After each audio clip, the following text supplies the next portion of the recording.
Okay, aloha and welcome to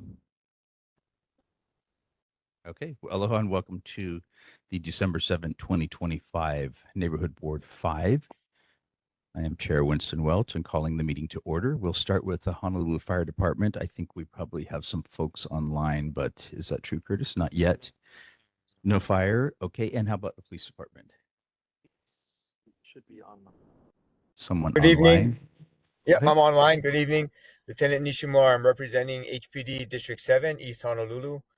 The following are the monthly statistics for November. Motor vehicle theft 11, burglary 2, theft 10, UEMV or car break-ins were 2. Total calls for service in District 7 was 5,540. The safety tip for the month is holiday safety tips. Safety at home. Remember to lock all doors and windows. Don't leave any valuables out where it can be seen from the outside. Safety while you may be shopping during this holiday season. Please park in well-lit areas. Always lock and secure your car when you leave. Check your surroundings to see who may be around you and who may be watching you. Also, please keep any valuables, gifts, or things that you may have your purchases out of view in the car if you have to leave. So please put them in the trunk. And then finally, online shopping, just check your sources and be sure the websites or whatever it may be that you, however you may be shopping, is legitimate. And if it looks too good to be true, it might be. And of course, any issues with those things, we encourage you to please notify the police department so we can come and assist however we can. And that's the report for the month. Thank you. Thank you, Lieutenant Nishimura. Do we have questions for Lieutenant? Or none online? Okay, thank you, sir. Have a safe. Any in person? Any in person? No, I did not see any. Have a safe holiday. Circle back if they. Thank you very much. We'll You too. circle back. Thank you. We'll circle back to fire and police later if they are able to come. Okay. Do we have a quorum now? We could do a quick roll call. Okay, let's do a quick roll call. All right. The time is 6:09 p.m. Roll call of board members. Allen. Here. Hasina. Yeah. Knight is absent. Matson. Absent. Miranda. Absent. Murchie is absent. Rosman is absent. St. Dennis is present. Velasco. And Wasden is absent. Witherwax is absent. Bruce Wong is absent. Linda Wong is absent. And Welch is present. So we have 5 members present. So quorum of 8 has not been met. We will have to defer and postpone the. I'll The next suggest that we agenda. postpone that till later in the agenda Yes, because we can. I did get a notice from Michelle Matson and Anthony that they'll be late. Okay, no problem. And Linda Wong as well. So it's coming down here for number 3, same for number 4. With that, we'll go to the Board of Water Supply and Kathleen Pahinui. Aloha, Kathleen. Thank you. Aloha. Happy holidays, everybody. I'm happy to report there are no main breaks in your district in the last month. And we just want to remind people to be vigilant for scams during the holiday season, to echo what Lieutenant Nishimura is saying.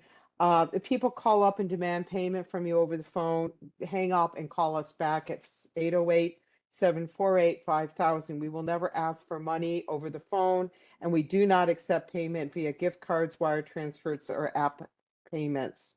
So we also have some folks going around, not so much in town, but mostly on the west side, going around asking to come in. Actually, we did have a new Nuuanu as well, asking to come in and test your water. We do not go into people's homes to test water. We already have chlorine in the water, so if they tell you they're testing for chlorine, that's a very strange thing to be testing for, since we already know we have chlorine in our water. But we just had another person out in Eva Beach call us the other day and let us know that somebody was trying to do that. If that should happen, please call HPD immediately and make a report. And then please call the Board of Water Supply and let us know as well. Montserrat, construction is continuing, and they are down between Kaunaoa Street and Montserrat, and then Montserrat Avenue between Paki and Leahi, and that continues to move along. And the landscaping up on Diamond Head, I'm waiting to hear from our team when I'll be able to take you guys up, but probably after the rainy season when everything's nice and pretty. So that's my report. Any questions? Questions for Board of Water Supply in person and online? I had a couple quick ones, if I might. Sure. Just to follow up on the idea of if we could, have trees planted. I've asked, Full I have credit not for gotten a response back. I am not forgetting you, Winston. I will stay on top of it. Okay. Oh, and the other one is related to trees too. Does the Mhm. city come and look at, oh, I suppose it doesn't. I think that's the sewer lines if tree roots are going inside of there. Do you know about that? No, but we've had some instances with the water lines as well. Tree roots are a problem for any utility. Okay. And does the county come out, or I'm sorry, does the Board of Water Supply come out if somebody wanted to say, come and check my lines to see if there's tree roots in it? We won't do it on your property, but we will do it on our property. So if it's the tree is in the public right of way and you think it's causing a problem, yes, we'll come out and take a look at it. Okay. All right. Thank you so much. Thank you. Have a happy holidays. You too, sir. Aloha. Okay. And next we have KCC, Lisa Yamamoto. Are you online with us, Lisa? I do not see you there. Okay. This may be a faster meeting than we imagined, but every time I say that, it isn't. Are there any announcements of major parades and activities? I noticed that the porta potties are set up, so I am just guessing that the marathon is Sunday. So don't come down here unless you have to. Are there any other announcements that we have? Yes, sir. If you want to come up to the mic.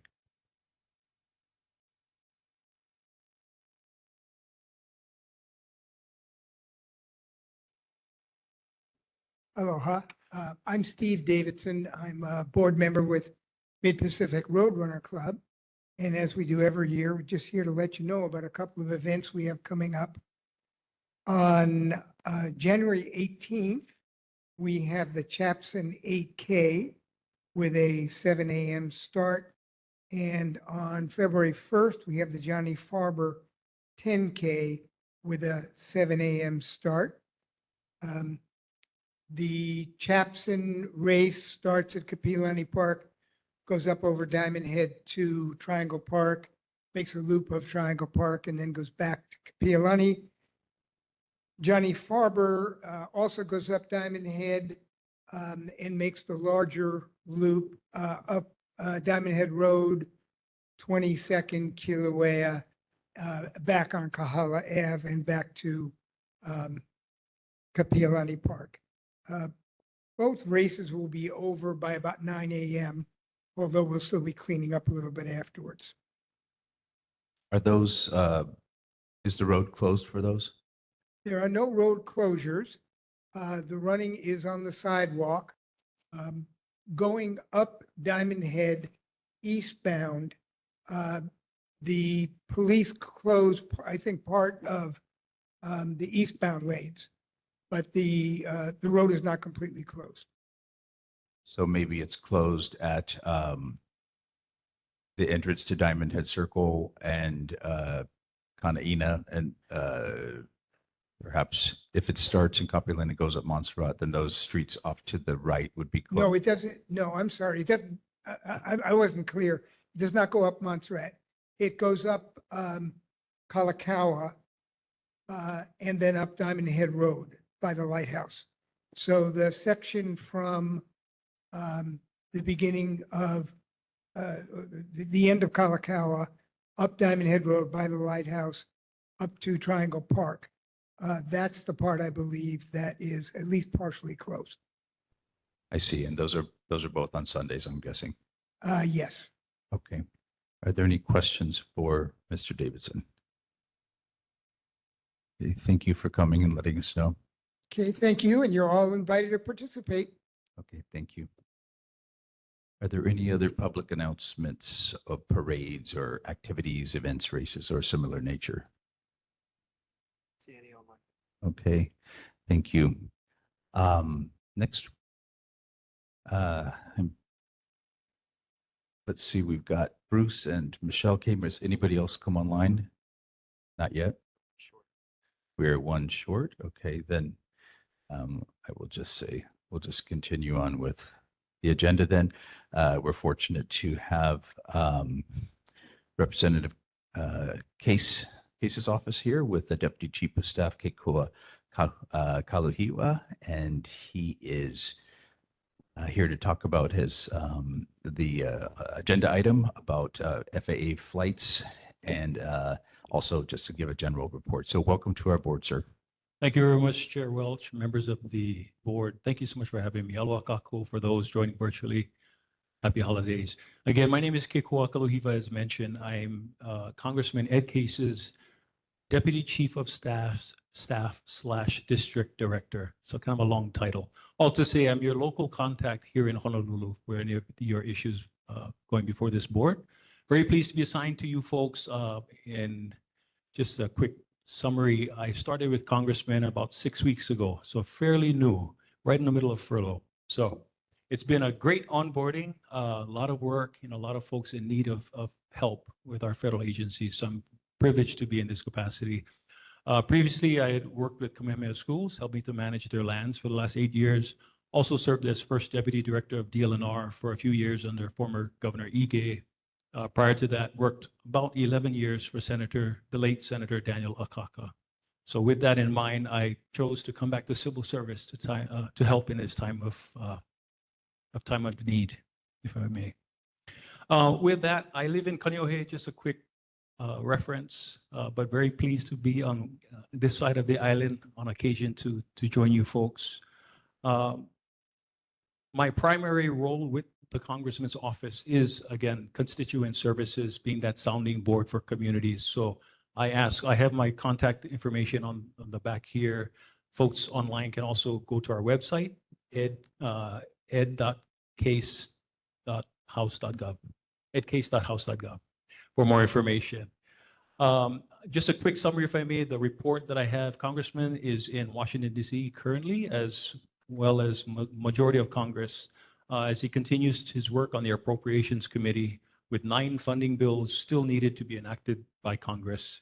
While his Appropriations Committee is responsible for providing funding to federal government agencies and their services, his work is closely tied to legislation that authorizes federal programs and policies.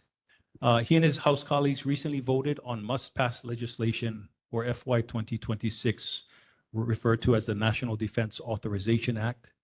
That sets the policies and direction for the Defense Department and various other national security activities and programs.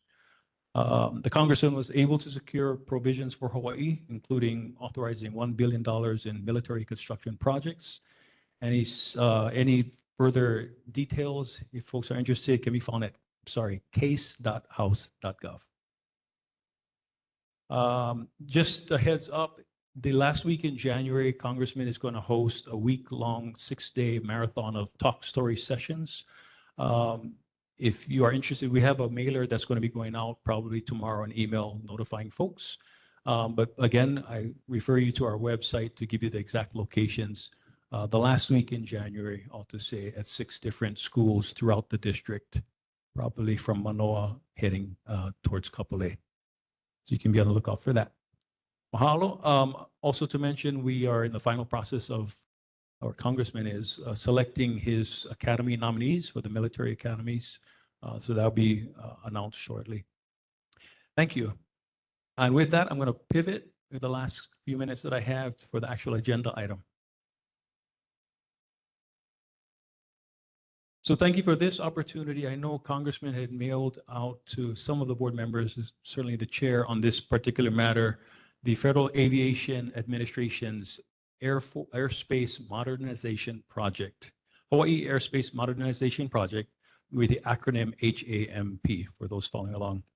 What is it? Well, HAMP is a long-term project to modernize Hawaii's airspace. This is part of a national effort to update flight procedures and improve safety and efficiency across the country.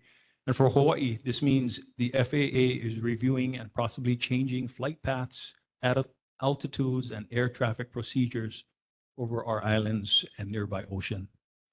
So why does this matter to us as a community? Well, any change in flight routes can directly affect our neighborhoods, as you know. And Congressman is wanting to ensure that the FAA fully considers community impacts before making any decisions. So key community concerns would include, of course, aircraft noise over homes, schools, parks, cultural sites, and sensitive natural areas, as well as environmental impacts, including emissions, fuel use, and effects on ecosystems and public health. And lastly, of course, but not least, the overall quality of life, especially if aircraft activity increases or shifts into new areas. So essentially, the Congressman Case's position is that modernization must not come at the expense of our community's well-being. So I am here tonight to just introduce you to this process that the FAA is going through. I understand it is a multi-year process. They're just kicking off the scoping phase. This will be probably 5 to 7 years in the making, according to the FAA recently. We're asking that they have a transparent and data-driven process, that they have early and meaningful public participation, and that they thoroughly evaluate how the proposed changes would impact Hawaii's people, places, and environment, as I mentioned. So for those who are interested, there is a public comment period currently that closes on January 31st, 2026. I have, it's actually a Google document that you can access on their website, faa.gov. And if you were to search on that website under Western Pacific Region, you will see there's a link at the bottom of the page there on how to provide comments. Or for those here this evening, they also provide a scan code. And I brought multiple copies of that. It's on the back table. If you want to just scan it with your phone, you go directly to the Google form for easy access. I'll leave this as well if the board note taker can also include this. Thank you. Yes, so for more information, go to faa.gov. We'll be continuing to track this closely from the Congressman's office and keep your board informed as we learn more as well. Generally speaking, throughout this process, the FAA accounted for, I believe, 12 different points in the process for community feedback. So this is just the start, but it is important to be able to encourage people to participate at the get-go. With that, I'll pause if there's any questions on this matter. Okay, thank you, Kekoa. This board's been particularly interested in this topic, and we appreciate the early outreach of Congressman Case's office, especially on this. And with that, I think we do have some maybe questions or comments from the board. Okay, yes. Are there any online first? Let's start with that. Okay, and Board Member Madsen.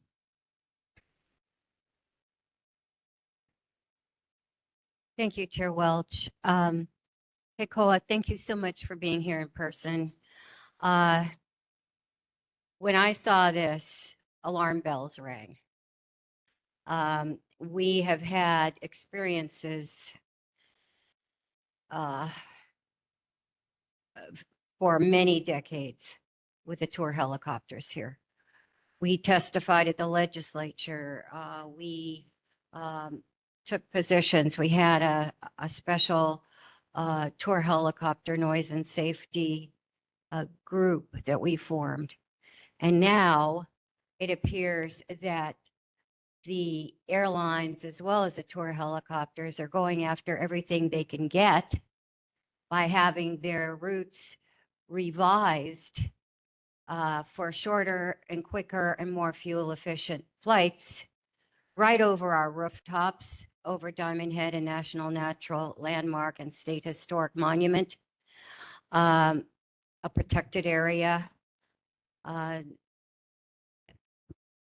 are so many things that we need to start commenting on, even if it's a 5 or 7 year process. We need to get our voice in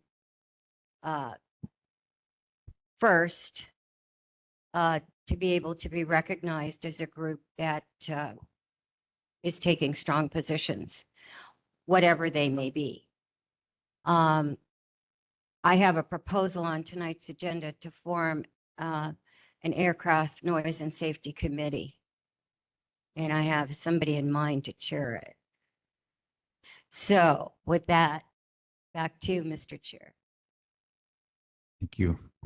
Are there any other? Yes. Hi, this is Arlene. I am particularly concerned about the current flight patterns and the military bases, particularly the firing ranges. And I know that there's at least one firing range that could possibly, if a shot was misfired and misdirected, could take down a commercial aircraft landing at our current airport. So I would like to make sure that these flight patterns are really scrutinized with all the military activity that we have on this island. Okay. Are there other questions or comments? Yes. Go ahead. Keiko, Chad Watson here. Sorry, I got off of work late, but aircraft noise was the main reason I became interested in joining this board. I live in Kapahulu. I feel we're right in the crosshairs of every flight that arrives and every flight that leaves. People like to tell me, hey, well, the airport's been there forever, and that's true to a fact, but there's more of these planes every day. There's more and more of it. And just the thought that we do not really have control over our own airspace. It's some federal agency that's far removed from what we're experiencing here. It's pretty, I don't know, it feels a little frustrating. And I don't know about everyone else. I live in an old single wall house. It's just like all day long. And I work in healthcare, and there's a lot of studies out that background noise like this is really, really quite bad for people's health and whatnot. So yeah, if you're going to be working on this, I'd love to get in contact with you. This is a main concern for me and my neighbors. Happy to. Again, that's the purpose of my being here, is to just make sure your community is aware of this outreach opportunity or engagement opportunity, and to please submit comments. So thank you. Thank you, Chad. And Bruce? Yeah, my comment is that, does the FAA have jurisdiction over the military? Because what I noticed, the military helicopters fly much closer to the ground, and they buzz one after the other, right? And so, and it's noisy like everybody else. Yeah. If I may, I'm not Just- certain if they do. I'm sure they coordinate the airspace, but whether they control it, I'm not certain. Yeah, But I- if the FAA we're doesn't have concerned. control over the military, then who do we Right. address our questions to? Right. You know. I'll definitely look into it, but definitely incorporate that into your comments, if I may. And Laura? Thank you for taking these questions. So when this was happening a number of years ago, there was a phone number, but we very rarely got responded to, and nothing ever happened. And the planes kept roaring overhead all hours of the day and all through the night. We couldn't get any sleep. So I would like some, a number or a contact that will respond to people. Thank you. Thank you. If I may, I have left you my card. Feel free to reach out to me if there's ever a concern. Meanwhile, as I mentioned, FAA.gov, on there are phone numbers and contacts if you have a concern for these issues as well. If there's no other questions or comments for Kikoa, then we look forward to, regularly working on this and other matters, and appreciate you coming out. And Absolutely. Thank you for your time. okay. thank you. Winston, I had one question. Oh, I'm sorry. We got one more from I have Laura one Ruby. question. Go ahead. Yeah, Laura Ruby, yes. What will the congressman be doing to stop any further military encroachment on our lands? There's been the threat that they might take eminent domain for further training areas for the military. If anything, following the other neighborhood boards that want those curtailed, and also that there are many people, many organizations out there wanting any of the leases that are coming up to be not renewed, and that the former lease hold land from the military be then turned back over to the state, presumably for housing and other important things? Thank you. Thank you, Ms. Ruby, for the question. It's actually reverting right to what I had mentioned earlier. So they had just passed this must-pass legislation for the defense funding, the 2026 National Defense Authorization Act. So if you were to look, I think we had a press release come out. If not, it will come out really soon. It was just within the last day or so that this happened. Our congressional delegation were pretty clear that the Army, the military, needs to pay attention to how they engage with Hawaii. And so they purposely called it out that they shall not take eminent domain of Hawaii lands in this process. That was added to the Defense Act Authorization Bill. So I encourage you to look at that. We have a press release. If not up, it'll be out shortly to that effect. Thank you. And I know we had a couple more questions. I'm sorry. And Arlene? Yes, we spoke earlier this week. I had a question about ICE and the Federal Detention Center here by the airport. And if the question was if Ed Case has visited that detention center and what conditions are people in and are they getting their due process? Right. Thank you. If you don't mind, I'll respond to this 30 seconds. Thank you for talking with me earlier this week to share your concern. The short answer is I'm not certain if he's been there recently. I'm quite certain, at least in the time I've been here, he has not. But I wanted to clarify a couple of things. The Federal Detention Center here is run by the Bureau of Prisons, just so folks are understanding, not the Immigration and Customs Enforcement Agency, or ICE, as we refer to. So while Congressman Case has maybe not visited recently, he has taken a stronger action by using the appropriations role that he has to require full disclosure of the agreement that allows ICE to hold detainees there and to ensure the facility has the staffing and capacity to do so safely. The second thing you had mentioned to me was regarding officers wearing masks. The congressman has been clear on that. We must protect officer safety, but also be transparent and accountable to the American public as part of their duties. So I know he was part of a group that encouraged actual having badge numbers and perhaps names when they're taking action. That's been held up right now as they're continuing to negotiate the finality of this. He's also, his efforts requiring visible identification. But they're working on in a bipartisan effort to address that. And finally, the congressman supports efforts like the Restore Trust in Congress Act that strengthens ethics, transparency, and public confidence in government.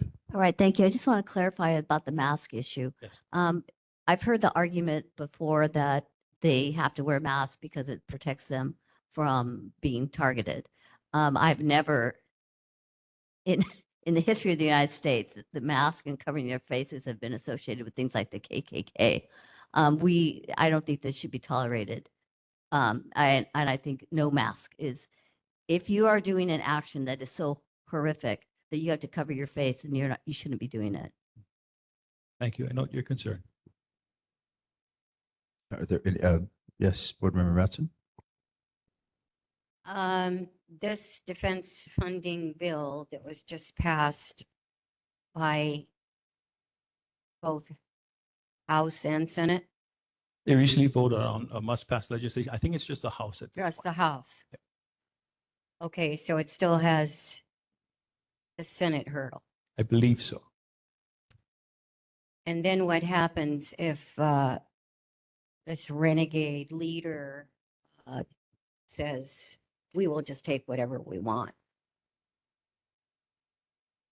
How Then do it's you for the handle court. that? Then both it goes to here? the courts, right? Yeah. Yeah. Thank you. Thank you. I don't mean to take so much of your time. I No, appreciate no, it. no. We're very happy that you came and look forward to you coming again. So thanks for staying for a little extra time tonight. My pleasure. Happy holidays. Okay, I believe that we do have a quorum now, and so since that's the case, I'd like to go back to number 3, filling one vacant seat at large, board seat. We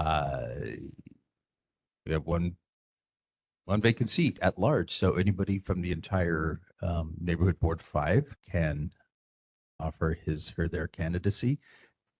We have one interested person. Are there any other folks online or in person who are interested? Okay, sir, if you would step up and let us know your name and why you're interested in serving on the board. Great. Hello, everybody. I'm Kendrick Wong. I have served previously on the board, and I would like to continue to serve this community. I grew up in Kapahulu, and I've been living in Diamond Head for about 20 years. So, you know, I have a lot of roots in this area. So I was previously involved in assisting the board along with Winston and Michelle and Margaret in writing the resolution for traffic calming measures on Diamond Head Road.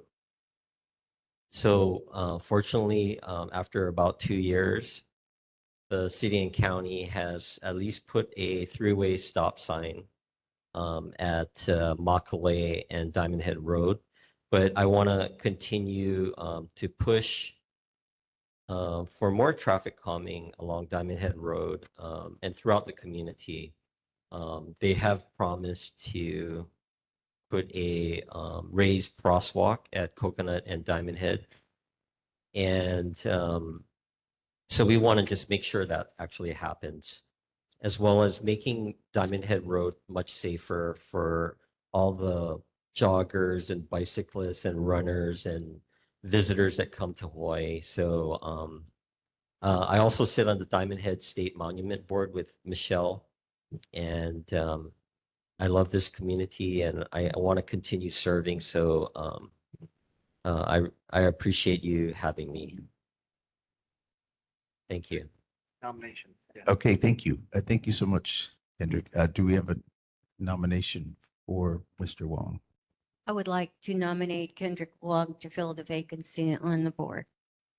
Second. Okay, and we don't need a second, so I don't think so. But are there any other nominations? We need roll Yes. call. Okay. We'll have a roll call, Curtis. All right, Kendrick Wong has been nominated to fill a vacant at-large seat. Alan. Hendrick, Kendrick. Hasina. Hendrick, Knight. Absent.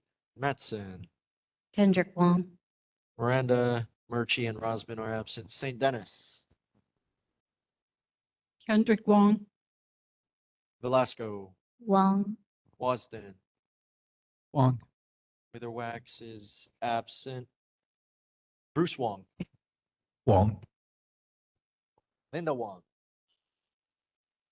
And Welch. Yes, Kendrick Wong. All right, 9 votes for Kendrick Wong, who has been nominated to fill that vacant seat. I'll have you subscribe to the oath of office. Congratulations, Kendrick, and we welcome you on the board.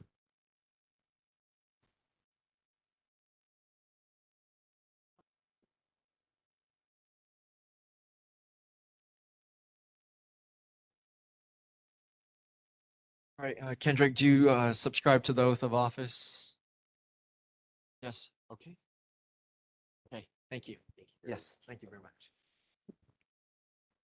Okay, as he finalizes some paperwork, we also had approval of meeting minutes for Thursday, October 9th. This is Thursday, October 9th, 2025. Were there any corrections to the meeting minutes as they were presented?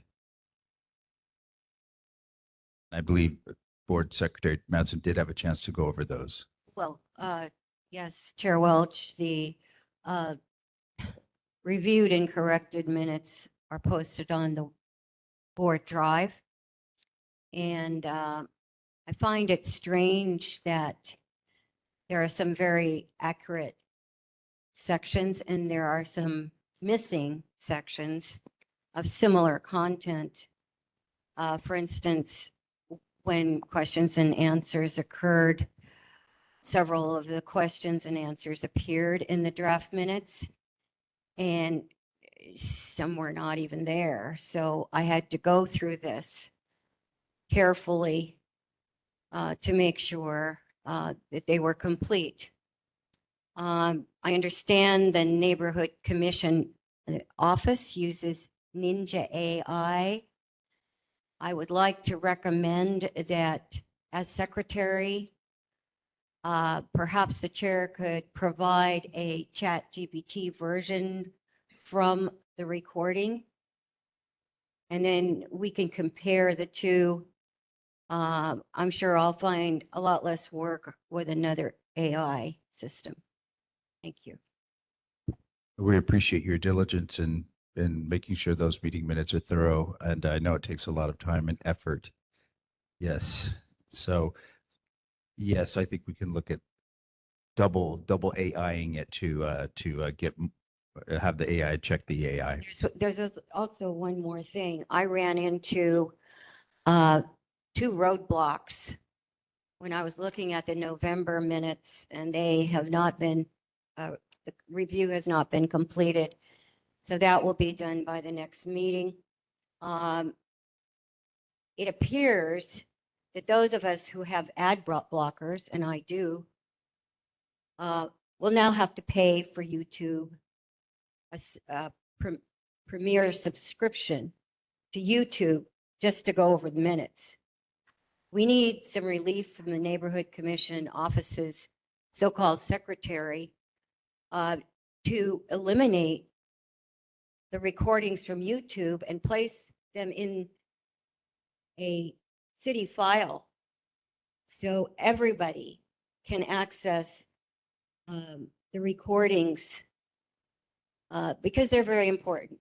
They give the full scope. This is a public interest issue. It is not just board members who want to look at some of our recordings for certain subjects.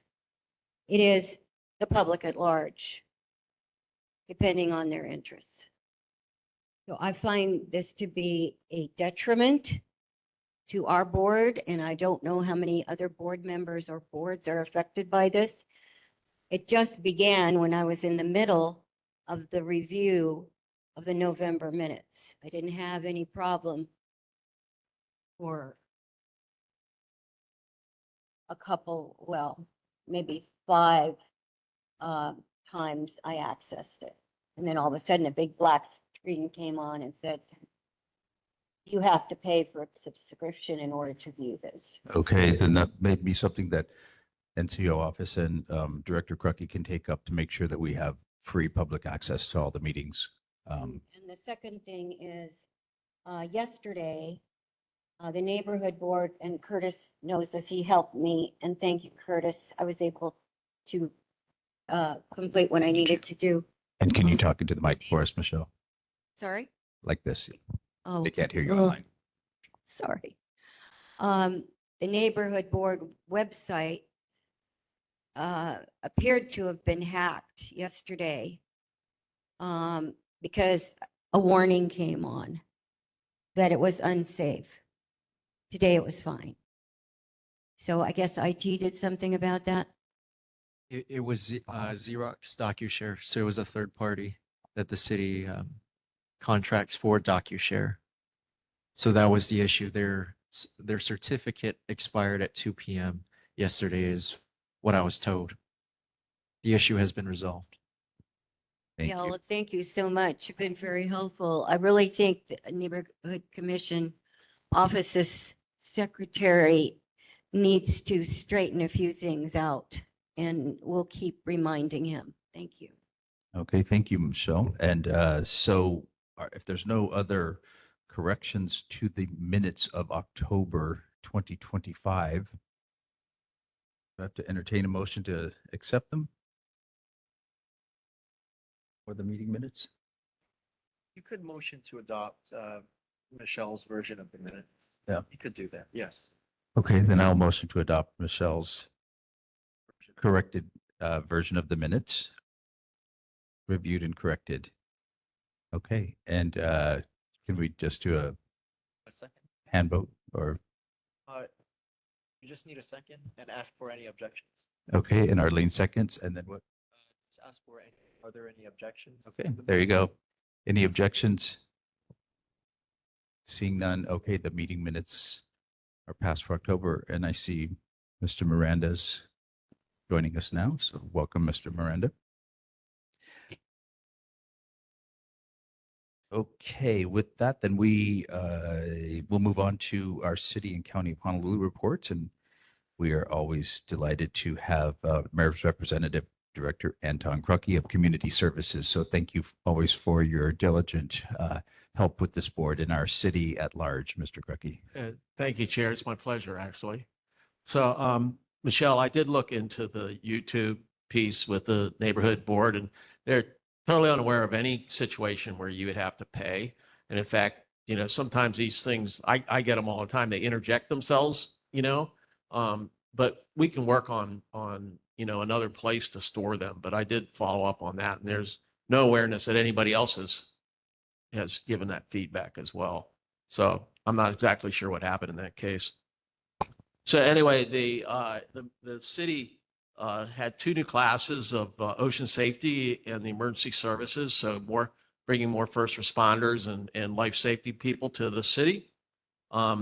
Environmental ENV has launched an informational campaign, a reminder that the new sewer fees go into effect January of 2026. And it's worth looking up the information because there are things in there that you can affect the fees that you have. So it's good to understand those. Also, we passed that the veterans are exempted now from paying car registration fees. And Honolulu also signed a new Friendship City agreement with Shonei, Japan.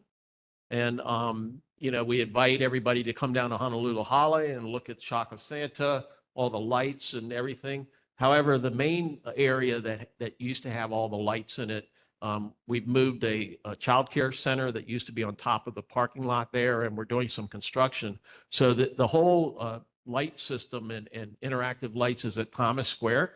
And if you haven't seen that, it's quite spectacular. And, take the family down. It's all free.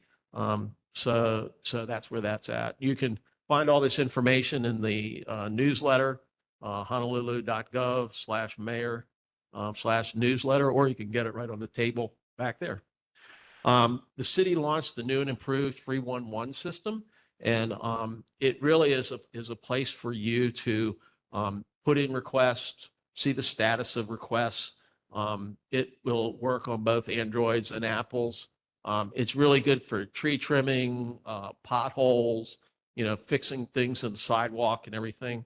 So, it's not good for things that need immediate response because the information comes in and then we sort it to departments to answer it. It's very good on that in getting responses. But like if you were to come upon a situation where it involved an individual, could be someone homeless or hurt on the street, call 911. That's what that's for immediate response. But the app is really good. My suggestion is what I did was I had a couple of requests in the old 311. Those are not going to port over to the new 311. So I deleted that app and I re-entered my 2 requests in the new 311 and got pretty quick response on getting back to us. And I was very involved in the setup of that app and give it a go. All right. Some of the questions that came up at the last meeting, we had Arlene was talking about the buildings and on the Gold Coast and the erosion. And we were able to actually get Deputy Director Brian Gallagher to go do an inspection. And he agrees it's worth further inspection. So he's going to get the DPP building inspection out there to look at that building. I'll try to get him to also go up and look at the coastline at the parks. I do want to say that our legal counsel, CORE, noted that as a general manager, the real property located seaward of the high wash of the waves, and that's in quote, is regulated by the state as a conservation district property. And the state claims ownership of all such property. And the city is not liable for injuries or persons or property caused by the actions, inactions, or the property of private citizens. Sounds like something that would come from a lawyer, right? Okay, so anyway, but Brian did make that inspection and we've got him engaged on the subject.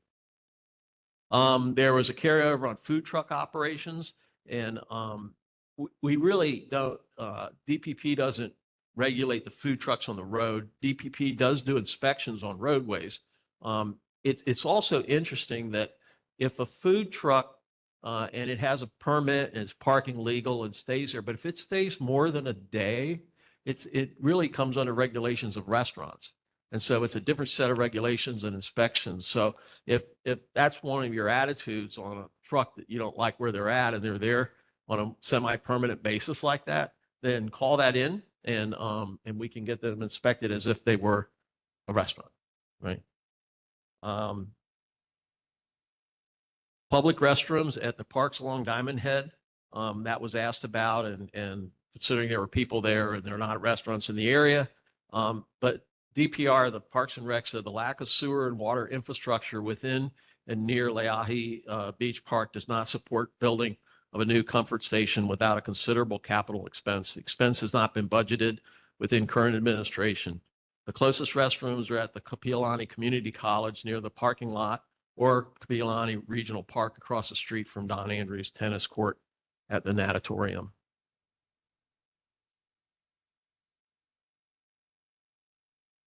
Alawai Bridge, Lori Ruby asked DTS and the city to correct and expand inadequately posted informational signage for the proposed Alawai Canal Bridge. And their opinions on that. The design build procurement process is scheduled to begin this winter. Winter is 2025 and 26. Project updates can be found on the Alapono website, which is www.honolulu.gov/DTS/ala-pono. And specific milestones will be included in the procurement when released. Bus supervisors can post temporary notices at bus stops. There was a situation where there were some adjustments made and there wasn't good signage and people got confused, and DTS apologizes because the rider alert notices, as were noted, weren't posted at affected bus stops on the Campbell Avenue due to the barricade situation on October 21st, 2025. During emergency detours that require bus stop closures, the Oahu Transit Services and the city bus service provider will do their best to post rider alert notices to inform the public as soon as possible and give their apologies on that. The bus line and airport connection, Daisy was asking if DTS will post the new W line information on former Route 20 bus stops and the rail to airport connection to be fine-tuned for travelers with luggage. Raised concerns that airport, bus stop, and rail station are too far a walk from the Honolulu terminals. The W line rider alert notices were posted at all former Route 20 bus stops. The notices are also posted online at thebus.org. Skyline operates at a 10-minute frequency throughout the day and 15-minute frequency after 8:30 p.m. The W line operates at a 10-minute frequency during the morning and afternoon peak hours, 15-minute frequency during off-peak hours, and 30-minute frequency after 7 p.m. The Skyline, the bus connections are analyzed and calibrated to cater to the majority of riders, not specifically for riders with luggage. And at the airport, the Skyline station is construction and is operational. It will not be relocated closer to the airport terminals. The bus stop at the airport will also remain at its current location. While the location of the bus stop is not as near to the airport terminals as it previously was, it is ADA accessible and provides the best balance between operational efficiency and rider convenience. There was also a comment, if I recall, about people thinking it was easier to go to the airport if you were coming from the stadium and you went past the airport and then got off and came back. And so I couldn't understand why that would be possible. So I went and did it myself. And it's not easier. Just if you get on at stadium or anywhere in Kapolei, just go to the airport, get off and go on. If you're coming from the other way, go off and come on. If you went past it, you'd have to get off at the station, go down, cross the street, go up, come up. It just doesn't make any sense. Whoever was saying that hadn't done it, you know. And it's fairly close. You get off, you go in a elevator, turn right. After you go to the elevator, you go about 20 yards. You turn right if you're going to Hawaiian, turn left if you're going to the others. It is there's a bit of a walk because you're right there already in the garage. It's not any farther than if you drove a car and parked. So, and it's closer than other airports that I've been in. So anyway, I went and checked that out myself. The Montserrat Avenue and Leahi Avenue and Pocky Avenue. And the left turn only restriction from Montserrat Avenue onto Leahy Avenue, can it be adjusted to the congestion of traffic and driver confusion?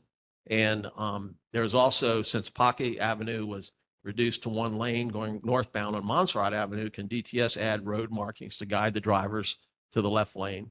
And DTS says they will do an investigation, which will include a traffic study, volumes count, and review the area's traffic collision and take appropriate action from that study. And I know that a couple of the members, I think of the Transportation Committee, did meet with DTS yesterday. Roger told me he had a meeting on Route 200. Probably didn't like the news, but they did have a meeting on it and talked about it. There was conversation about the fence. We call it the chicken highway and the roosters. And I had committed to follow through on the fence, and the fence is there.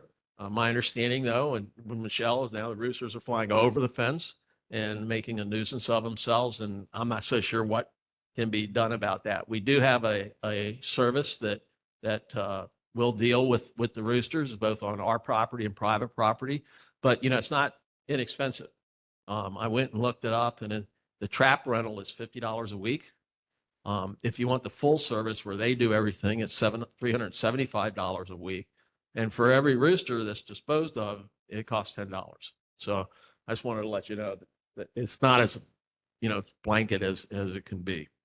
The dog park that was brought up at Chair Welch, one of his favorite things that he's been driving for, and I know there was a resolution passed by this board, and we did get a report from DTS on the dog park request, and really that area is going to be a place for sodding, growing sod, and it's for salt resistant sod, and that's what they're going to use that area for. The farm will reduce our reliance on potable water, and it will also decrease costs with the need, not removing the need to purchase sod, potable water. It will improve the health of the golf courses, and there's over 120,000 rounds of golf are played annually on the Alawai golf course, and 116,000 golfers who have golf IDs. They have installed no trespassing signs, which makes it easier for HPD to monitor the area. And you know, we've moved all those encampments and they haven't come back. We have a few along Alawai that we're still monitoring. And I know when I came down Kapahulu, I only tonight I only saw one homeless person sleeping on the street there. I think also that Linda had talked to, you know, on the cliffs, there's the planting project going on, and the sprinkler systems were broke. So I got Laura Thielen to write Linda a note and explain what they were going to do there and how they were going to repair them and what the issues were. So she got her documentation on that. These are kind of some of the things you guys follow up. You send me during the week. So I want to make sure I capture them all. They're not on the neighborhood board list. There was a fire on Diamond Head, in case you saw that. It was a person that was cooking, and the fire got a little bit out of control. We did respond and put that out. The person was taken to the hospital. And we do monitor that. Above the road there is state property. And so we've been urging the state to be more diligent. Below the road, we've done quite well. But we still have to do more above the road. The Queens Beach Promenade got the engineering award for the work they did along Queens Beach and such. So that was good. And that's all I have. Any? That's all. That was a lot. Thank you. Thank you, Director Truckee. I think we have some questions and comments. So, Board Member Mattson, you. Thank you, Chair Welch. I have multiple questions. And the first one is the sod farm you just mentioned. That is state land managed by the city. This whole Alawai golf course area. It's within the, and this doesn't affect it, it's within the, it's preservation to zoning. So you're going to have heavy equipment there, pulling up sod and then regrowing it. This is going to be a farm operation, on parkland? I don't know how they'll do the maintenance of that. There'll be Well, some nobody has, there'll be some equipment involved. I don't know if. no one has come to the board to inform us. We are advisory to the city along with the state and the federal representatives. So why doesn't the city come to this board? This is not the first time we've heard about something after the fact. And DTS gave you that information, Department of Transportation Services? No, ETS, it's the entertainment, same Oh, people that ET. runs the zoo. Okay, so that's and- DTA. and DITA. Yeah, and that's Blaisdell and you know, entertainment Yeah. areas. Yes, So what's she doing growing sod? because she runs the golf courses too. Okay. I think there's a serious question here about the zoning and the use of the area. We can't imagine park open space and green open space frontage on Kapahulu at this important entrance being converted to a farm. And maybe we need to take this up, but we'd like to have Dita come to the meeting. Chair Welch could probably request that she attend instead of burning you with all of this. The second thing is you mentioned food trucks and having to get a permit. There's a red and white van that was either a food truck or a fire department vehicle that has been permanently parked on Pocky Avenue with someone probably living in it. And we've wondered why no one has done anything about this. This has been going on for years. So who would be in charge of investigating that? Would that be HPD? Yeah, I think we'd start with HPD to the initial investigation of it. Okay, and there are other examples. They're on Pocky Avenue too. I mean, on Leahi Avenue. Yeah, I'll send you, Michelle, the actual language on food trucks and mobile good. commercial establishments. I'll email that to you. Thank you. The next one is the Diamond Head State Monument Foundation has partnered with KCC, well, actually UH, Resiliency and Student Learning Program divisions under a state Adopt a Park agreement. And we have been removing very thick invasive vegetation on the Malca side of Diamond Head Road. Our project area is from the Kahala side down to the lighthouse on the Malca side. And these students are highly motivated. And one of our more recent work days, they pulled out 20 traffic barricades from the side under the bushes from different years, 2023 back to, well, at least 5 years beforehand. Who do we call about recovering these traffic barricades? They were for recreational events like races. They were for other topics that were mentioned. Are they sitting by the road now? We stacked them all behind one of those big balloon barriers that are so unsightly along Diamond Head Road near, well, it's right near at Flanders Memorial Mini Park where the bus stop is. Yeah, I'll find the right appropriate people and send them. out. Unless Olivia with State Parks at Diamond Head found a way to dispose of them. I haven't checked yet, but I'll be in touch with you on that. Okay, thank you. Yeah. Yeah, we'll figure that out. And the roosters will. And the roosters. Okay. Other questions or comments for Director Crucky? Arlene? Hi, Anton. I just was wondering if you have any status on the natatorium. It seems to be getting into worse disrepair. every winter, and it's pretty bad. I mean, I see kids jumping off the walls into the water, and it's just a public safety issue. My last update was the presentation that was made here. So that was probably 5-6 months ago.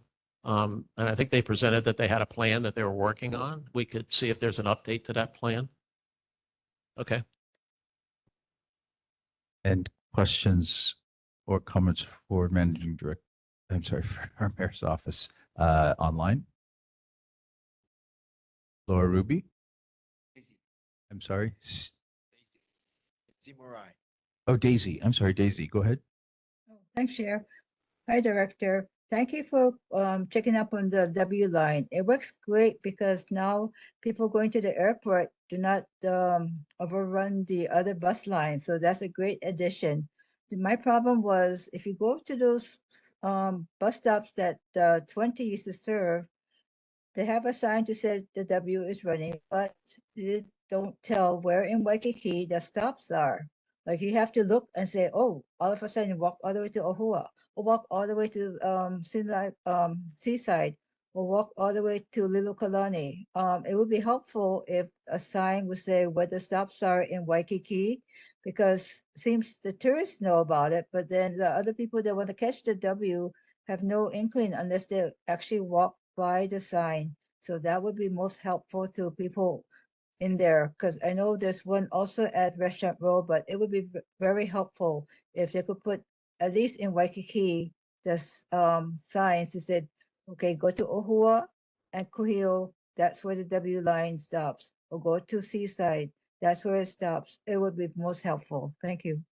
Yeah, they with the Skyline just at the end of October, they realized that it hasn't been enough signage, proper signage. That's great feedback, and I'll place that in. They're going to continue to improve the signage around the new system, the letter system to the buses that attach to Skyline.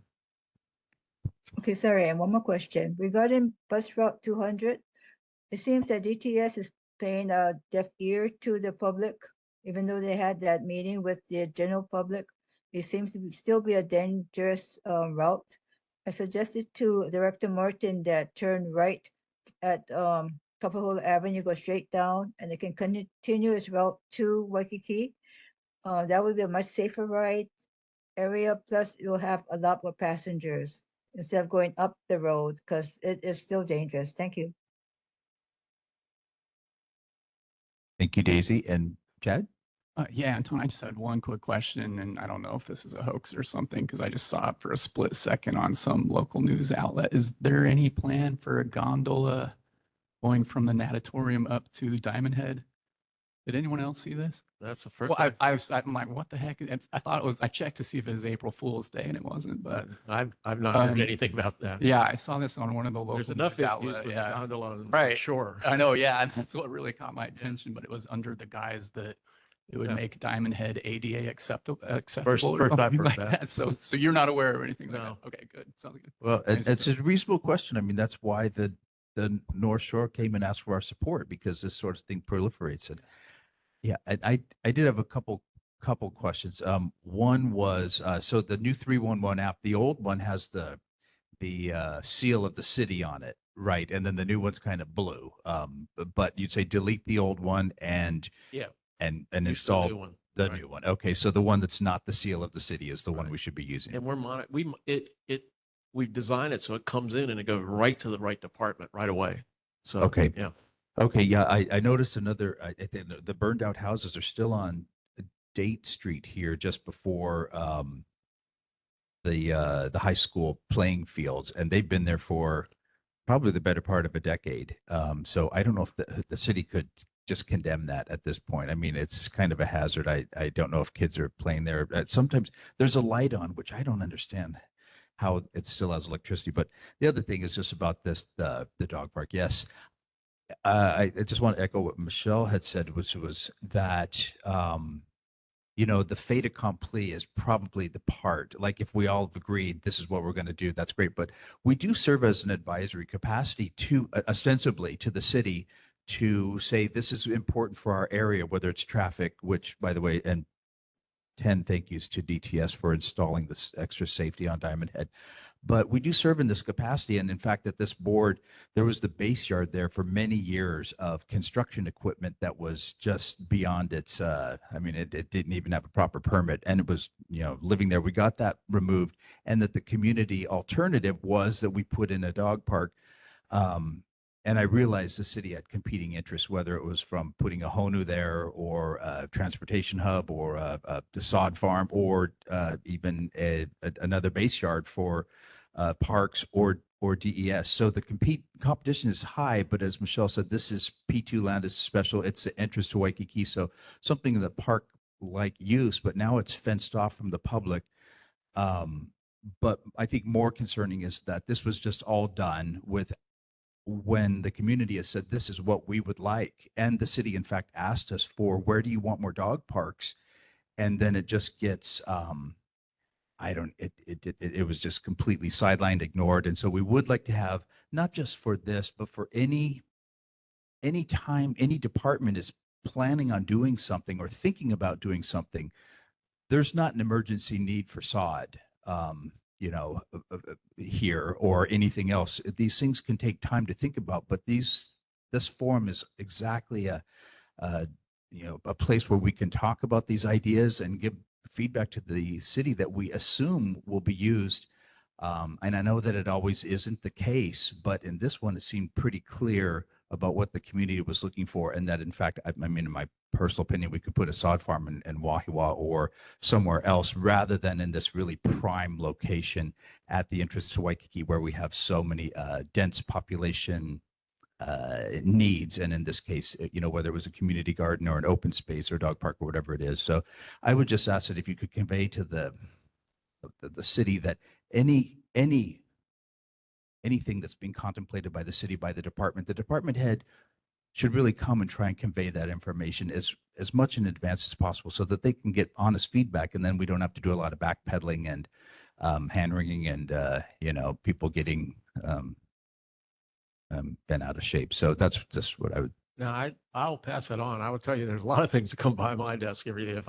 If every one I went out and did, it'd be difficult. It's just, I think that your points are well taken about that. Already had some public interaction. And so it should have risen to that level. So I'll pass it on to Dita and we'll work it from what Michelle was telling me. We'll interact on it. Yeah, and this is something, it's not a concrete structure that went in there. We could morph this into something else as time goes by. But anyway, thank you for that. But especially thank you for your, really excellent example of public service, your diligence, your follow-up. You really are a true role model for all city workers. And I was surprised you didn't get the City Worker of the Year because I would have nominated and voted for you. So thank you so much for everything. And I think Ms. Matson has another question. I'm not eligible.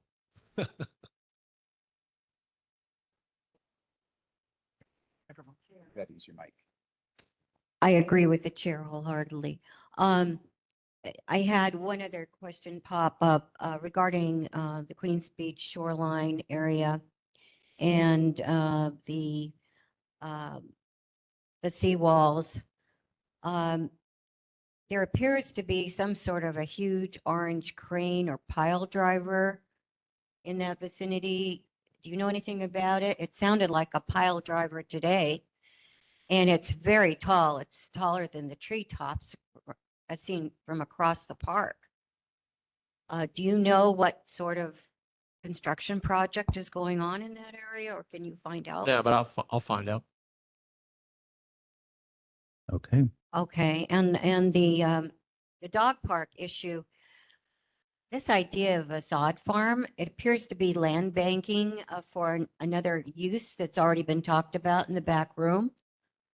So I think this is why longtime board members get really upset when we don't get the information in a timely manner and all of a sudden it's popped on us and the decisions have already been made. So maybe the city council could take something like this up with a resolution or a bill, and maybe we'll talk with Tommy Waters about that too. But we'd just like some courtesy from the city department directors, departments of Parks and Recreation, Enterprise Services, the Department of Facilities Maintenance has been very responsive. So we need to have a little more respect and response. Thank you. Okay, thank you, Michelle. And Laura Ruby, I'm sorry, we got a couple more online here. Laura Ruby, go ahead. Yes, Anton, thank you for all your report. I have a specific question. I hope you will ask the Kobayashi Group. That's regarding the Kuile Place. Technically, it's right on Kapiolani, which is technically in this neighborhood's Kuleana, but who knows? It's really both of our Kuleanas. Namely, one, I couldn't get an answer back if they really had a detention basin. They've now raised the level of that property up to about 5 feet in most areas. And that means there'll be a tremendous rainoff, flooding when anything goes down that 43-story building. And it's right in the tsunami zone and the flood zone. And they have to have a detention basin of some sort to protect all the rest of the homeowners that are there. And the other thing is regarding them also is, where has the dedicated park space been purchased and set up for their taking of that particular land? There's the establishment of the land park areas when any building goes up, any public or private building goes up. Can you, I don't expect you to be able to answer them, but could you find out from that group why neither one of those things seems to have been done? Thank you. Thank you. And Daisy? Thank you. Last question. This morning's paper, there was an editorial regarding the Carolina showers. Has it been fixed? Because apparently it's an important area that swimmers, etc., use to clean off, and it seems to be a problem that is not only by all park users. So the question is, will it be fixed properly for everyone to use? Thank you. Which shower, Daisy? The big problem one at Carmina Beach, Okay. the one that's been fixed so many times, and then drainage is bad, etc. It was in this morning's. I know Director DFM is very familiar with that shower personally. Yeah, because it was in this morning's advertiser under the list of the editor from a person in Manoa. Thank you. I think you could write a master's thesis on that shower at this point. And Linda Wong, go ahead. Regarding Kaimana Beach showers, there's a very good article on Kuile Cliffs, and then if you go back a couple of articles, it's by it explains, it has letters or testimony by the various supervisors at the city that explains what happened to Kaimana Beach showers, what happened to several other things that people didn't know what really happened. And if you read that article about Kuile Cliffs, it goes back and has actual testimony or letters from those supervisors telling you actually what did happen and why they're not fixed and how long it will take you to fix those things. Civil Beat, you look it up under Kuile Cliffs, and there's several letters included with the article before that actual. It's very interesting. I salute Civil Beat for doing that. I wish I'd known it was there a long time ago, but it's from the supervisors telling you what failed and how long and how much it'll cost to fix. Okay, thank you, Linda. And with that, sir, thank you. I hope you have a happy holidays. What Arlene, she says, This just came up last night. I tried to go to the side street inn here on Kapahulu, and the parking lot is a secure parking lot, and it was completely dark, and you couldn't see. It took me about 10 minutes to figure out where I could get a QR code to pay for parking. And what really bothers me about secure parking's business model is that if you overstay or you don't pay, it's, I could easily see a tourist parking there and missing completely the QR codes because they're completely dark. That they tow. Their business model is to not ticket, not give a warning, but to immediately tow. So it's a very predatory business model. And I would like to know who in the city has made these contracts with secure parking. They're popping up everywhere, and they do this predatory towing everywhere, no warnings. And, that affects tourists. I know at the Bowles parking lot that many cars have been there towed, over 2,000 last year. I mean, that's big money. And I also call secure parking and asked what would happen if my car got towed, if I could use a credit card. And they said, no, it has to be cash. Now that seems to me a money laundering business. So I'm very concerned about, no, I'm not joking, because that No, in their touring- contract. Car tour tows have always been cash. They But always have been. no, I mean, they're supposedly in their contract, it said credit card. I'm So- saying over history, it's Yeah, always over been history, cash. but I mean, we can try to fix this. I would like to try to fix this. I'll look into it. I'm not going to look into it with a money laundering aspect. Though. I know, but I'm just saying if what it's very suspicious. Yeah, well, it's I city. could tell you, I have my hand up. Right. Winston, okay, thank you. That parking lot was put in a long time ago by Leslie Har and this board. It was for the community to have, the businesses to have a place to park and for their patrons. So since then, when anything arises there, I've always called Side Street Inn, because they used to be close with the parking lot people that came in there. So since it's turned predatory, is what I call it, I would definitely say it warrants a call to Les's office, because he will help you fix that up, because we did make that parking there. I thank you for telling us that security, the business, has other locations, because that should not be the case. That should not be the contract. Thank you. Okay, and with that, I think we really appreciate you coming. Thank you. Happy holidays, everybody. Thank you holidays. so much. Thank you. It's really an honor. Appreciate it. Thank you. Okay, and we have Brian Schatz in Maisie Hirono's office. I don't know if anyone from their office Excuse is me, on. Chair Ross. Yes, ma'am. May I speak on the Cooley Lake Cliff, since he just did it? Let's do that under public concerns, Okay, because there may be others that want to talk about I that. just don't want to run out of time. Sure. I think we're actually doing good for time today. Josh Green's Representative Ryan Aguilar. See him online. Do not see him online. Okay. I don't think Senator Chang is here, but Senator Ihara is raising his hand. Senator Chang is not, so from his office is not here. Senator Ihara Hello. is online. Okay.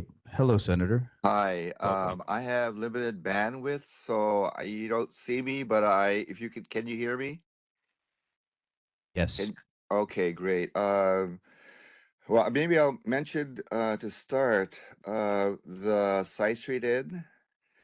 I will find there is the land that it was on was state land. It might have been crowd land even.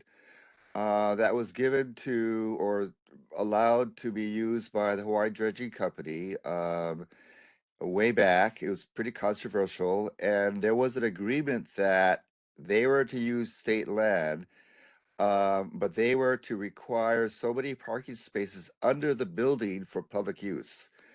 So what I'll do is, since it's still in my district, I don't have much of your neighborhood board in my district, but that is in my district. So I'll try to pull out the lease, the land lease from the state to Hawaiian Dredging or whoever owns the property now. And I should have it, or I'll get it. There's a provision in there that requires public parking. And then the next door, I've got to figure out, my memory is not as good. It's a long time ago about the public parking, that paid parking. I'll have to try to pull out my files, and I can share with the chair whatever I find. Okay, thank you. And I saw in your newsletter that you are looking for some folks to work in your office for the upcoming legislative session. Are those vacancies still available? Yes, and in particular, I sent out. I am. Let's see. I sent out some. I think you got the one with the matrices on it. What it does is I'm. Let's see how I say this. Well, anyway, yes. The short answer is yes. And um, uh, Mike McCartney actually I do have one full-time staff. I have actually three full-time staff now, but two are transitioned out that I want to that will stay as long as they're replaced. That's two full-time, and then Mike McCartney, former active in civic life, is my full-time staff now, and people can make inquiries into my office for those who are interested. And that includes interns, fellows, and volunteers. Okay, thank you very much, Senator. And we'll be in touch as the legislative session ramps up here. We Yes. appreciate you coming tonight. Are there any Sure. questions or comments for the senator? Madam Metzen, Ms. Metz? Well, I can highly recommend Senator as one of the best, and anyone who would like to learn from him and have that experience, I can vouch for it. So any board member or anybody online, I think it's a highly recommended opportunity. Thank you. Thank you. Okay, and next we have Carol Fukunaga's office. She has a tiny sliver, so if anybody knows Carol, please feel to invite her in. We are delighted to have Representative Tina Nakada Grandinetti with us today. And as all of our reps and senators are gearing up for the Senate, we get your we'll be looking forward to working with you as the season starts. Welcome. Thank you. Let's see. I will start off with the saddest news since we were talking about staffing. My office manager, Emily, is leaving my office tomorrow. She has a really exciting position as a community planner at Ampo Oahu Metropolitan Planning Organization. She also just finished her master's in transportation, health, and urban planning. So it's right up her alley. I'm excited to continue working with her as I'm on the transportation committee. And I will have a new office manager joining on Monday. Her name is Erin Enriquez. So for those of you who come to our office with constituent concerns, you will no longer be speaking with Emily, sadly, but I have Erin, who's also amazing, who will be handling those kinds of requests.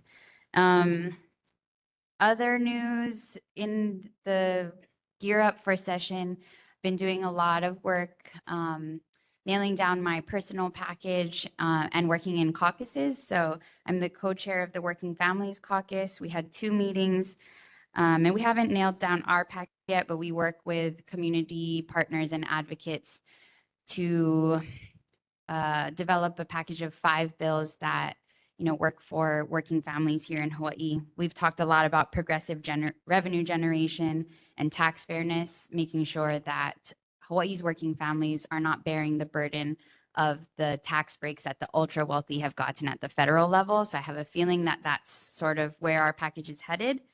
Also, just this week had a meeting of the Good Government Caucus, which is focusing on campaign finance reform. And we also had a really interesting conversation around state approaches to combating Citizens United, which are emerging from states like Montana, sort of amending the corporate powers within our state so that corporations aren't able to donate politically. And we've also done we've done an info briefing in the Consumer Protection Committee, which I vice chair, which I feel like would be really relevant to some of the conversations and constituents who come through the neighborhood board. It focused on common fraud schemes and crypto scams, especially for our kupuna. So you can watch that hearing on the House YouTube page. And I am going to distribute some of the resources we got from AARP, Hawaii Banking Association, and HPD.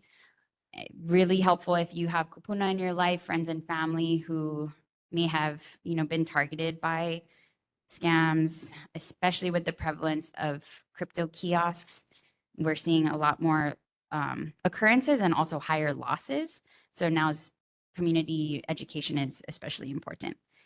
And then neighborhood board district specific, I wanted to highlight a concern actually from a Kaimuki neighborhood board member who came to my office to let me know that Kilohana Square, which is up Kapahulu Ave as you approach the freeway, has been bought by a self-storage company.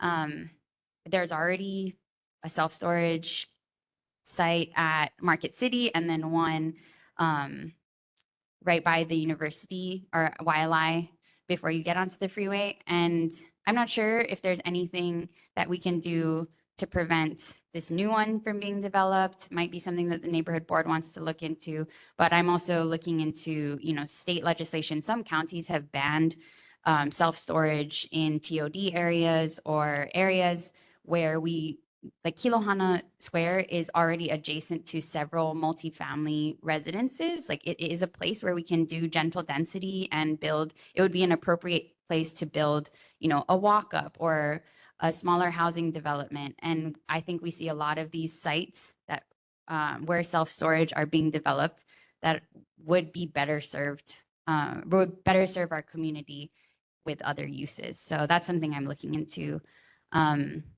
Maybe for this legislative session or maybe for further conversations with our county.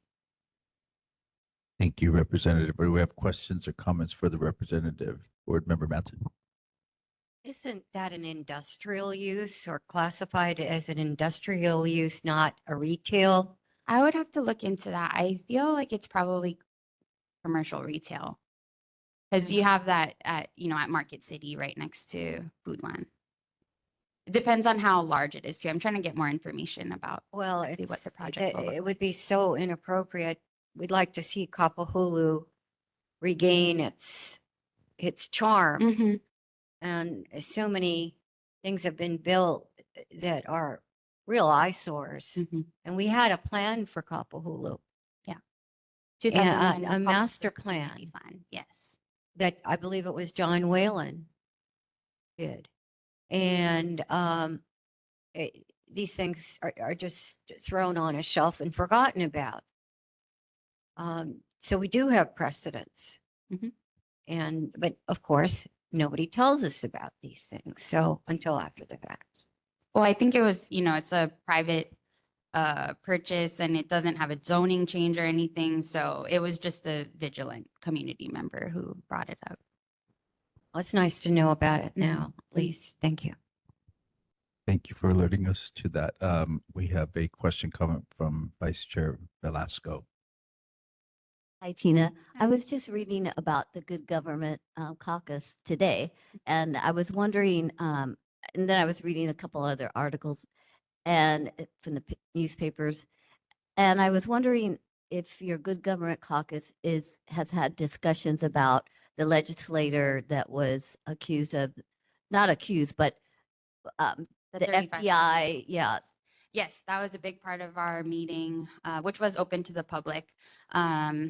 We had Mr. Silvert, who wrote the Civil Beat op-ed about his petition and is requesting a House investigation. He presented advocating for that approach. I'm still personally figuring out how I feel about that particular request. I think, I want transparency. I want us to address that issue, but I do think there are valid concerns about who is best equipped to investigate. The federal government, the state, our House Speaker has requested the AG to initiate an investigation through a committee that was formed by the legislature a few years ago specifically to look into corruption. So I'm kind of just following that conversation to see where I land on that particular issue. But it is definitely being discussed at the legislature very thoroughly, and especially in the Good Government Caucus. Okay, thank you. And other questions or comments for representative here or online? Do not see. I know you're. I'm sorry. We have Laura St. Dennis, board member. Hi, and thank you for your interest in food bank that's going on. So 5 years ago, Central Union Church started off with a couple hundred. And for a couple of months, we were getting 800. And the last two, I think, went to 855. We did get bread, but the late comers didn't get any. There was, yeah, we did run out, but they get other things. Thank you for the update. Yeah. Yeah. Yeah, I know our former ag chair, who's now our majority caucus leader, she was really, Laura came to a town hall and shared about the struggles that Central Union Church Food Pantry was dealing with. So I hope that the more information we have about the struggles that individual food pantries are having, then the better we can sort of mobilize the whole food bank network to meet those needs. But it's also, we have unprecedented needs and decreased funding from the federal government. So yeah, it's horrible. Bruce? I just have one question. With permitting and planning, not doing anything about it, moving it, I mean, that storage unit being put in by Kilohana Square, what can be done? That's what I'm still trying to figure out. I think it depends a lot on, if they like the self-storage at Market City is so small. It's right next to L&L and the wine shop that that would have, that doesn't change the footprint of the development. So maybe they're envisioning something like that for Kilohana Square, in which case I'm sure there's probably not much we can do about it. But if they are redeveloping that area, there might be ways we can intervene. And I haven't dealt with an issue like this before, so I still have to do a lot of research into what can be done and what the actual proposal is. Thank you. Thank you for following up with that. Yeah. And Ms. Wong? Yes, thank you. Thank you very much for being aware of our neighborhoods, because we're losing our sense of neighborhoods very fast with the new Kuile, what is it? Kuile something coming up on Kapiolani. It has a big crane there now. You can't get down Mahiai, and several others that came about with this the salary of a policeman and an RN are supposed to be affordable, or people that get help, and they make good salaries, so it's a little misconstrued. When the storage place came in at the one with the big clock, okay, we had enough storage places already, so we had them coming, and they would come. I would invite also, and Janai Wall Sullivan from Foodland, she's got pretty much control of that whole shopping center, and she will know what's going on there. Thank you. Thank you. Thank you. And Thank you. happy holidays. Happy holidays. It has been brought to my attention that I skipped our council members. I'm sorry, it was inadvertent, and nobody called me out on that. So you guys got to help me if I miss something here. But I don't know I don't think Jack. So I'd say let's go back to that, and then we'll come back to Jackson Sayama after that. But so my apologies to Council Member Waters and Nishimoto's offices. Let's go back to that, sir. Chair Welch, I think it's the agenda format. I mean, this looks like a running paragraph here, and it has A and B as Council Chair Waters. Yes. I think this agenda needs a little reformatting. Yeah, a little more space. Because you have to follow it. Yep. The meeting. Yep. it could use a little more breathing room. Searching for this myself, so. No, it's true. I try and put as much space in there as I can, but this one has about 4 pages. But there's a reason why I like a little breathing room in there, because it's hard to read when it's all run together. Yeah. So with Chair Waters' office, is there somebody online for that one? Did you Hi, say? I'm here. Can you hear me? Hey, Tasha. Hi. Good Welcome. evening, Chair. Hi. Okay, so I just have a couple of quick updates from Chair's office. Last month, the City Council unanimously approved a new collective bargaining agreement that would grant HPD officers a 27% raise through 2029. This means officers will receive a 5% across-the-board raise each year. Resol 25-284, introduced by Chair, also includes a one-time $1,800 retention bonus in 2026, along with continued employer contributions covering 60% of health premiums and 100% of life insurance coverage.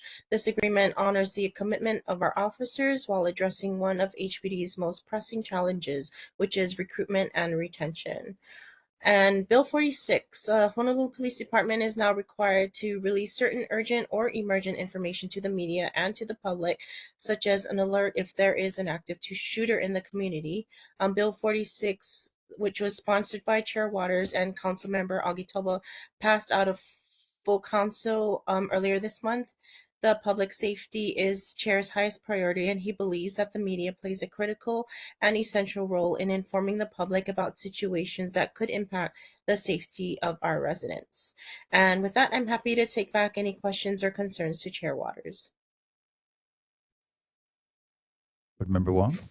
Quickly, when your office manager, I think, was there a couple of meetings ago, he said that Chair Waters had put $100,000 in the budget for let's see, what was that? Okay, he put 100. Oh yeah, for Kui Lake Cliffs, I think, for the water. And I'd like to know how that it's like money backup for if they're needing things now with Director Thielen says what they need to do. So I'd like to clear up a recommitment of that and get it straight. Okay. I'll bring that. I asked Chair Waters, I saw him at a benefit, but he left after and I didn't get to finish talking with him. Okay. I'll be sure to follow up on that. Other questions or comments for Chair Waters' office? Board Member Matson? I believe at the last meeting, I asked for Council Chair Waters to follow up on something, and you said you would inform him. Did that ever happen? I can't bring it up right now. It's in the minutes. I can't bring it up right now because of the reception here. But I'll bring it up. I'll send you an email on it. Okay. Any folks online or in person? I did wonder, about what Board Member Matson said, is perhaps we could have Chair Waters work with your office to pass a resolution or something to the effect that about our preferred alternative for the entrance to the Alloway Golf Course. And maybe we could have that discussion if you were here earlier. Yeah, regarding the dog park. Okay. Yeah, I'll bring that up with him.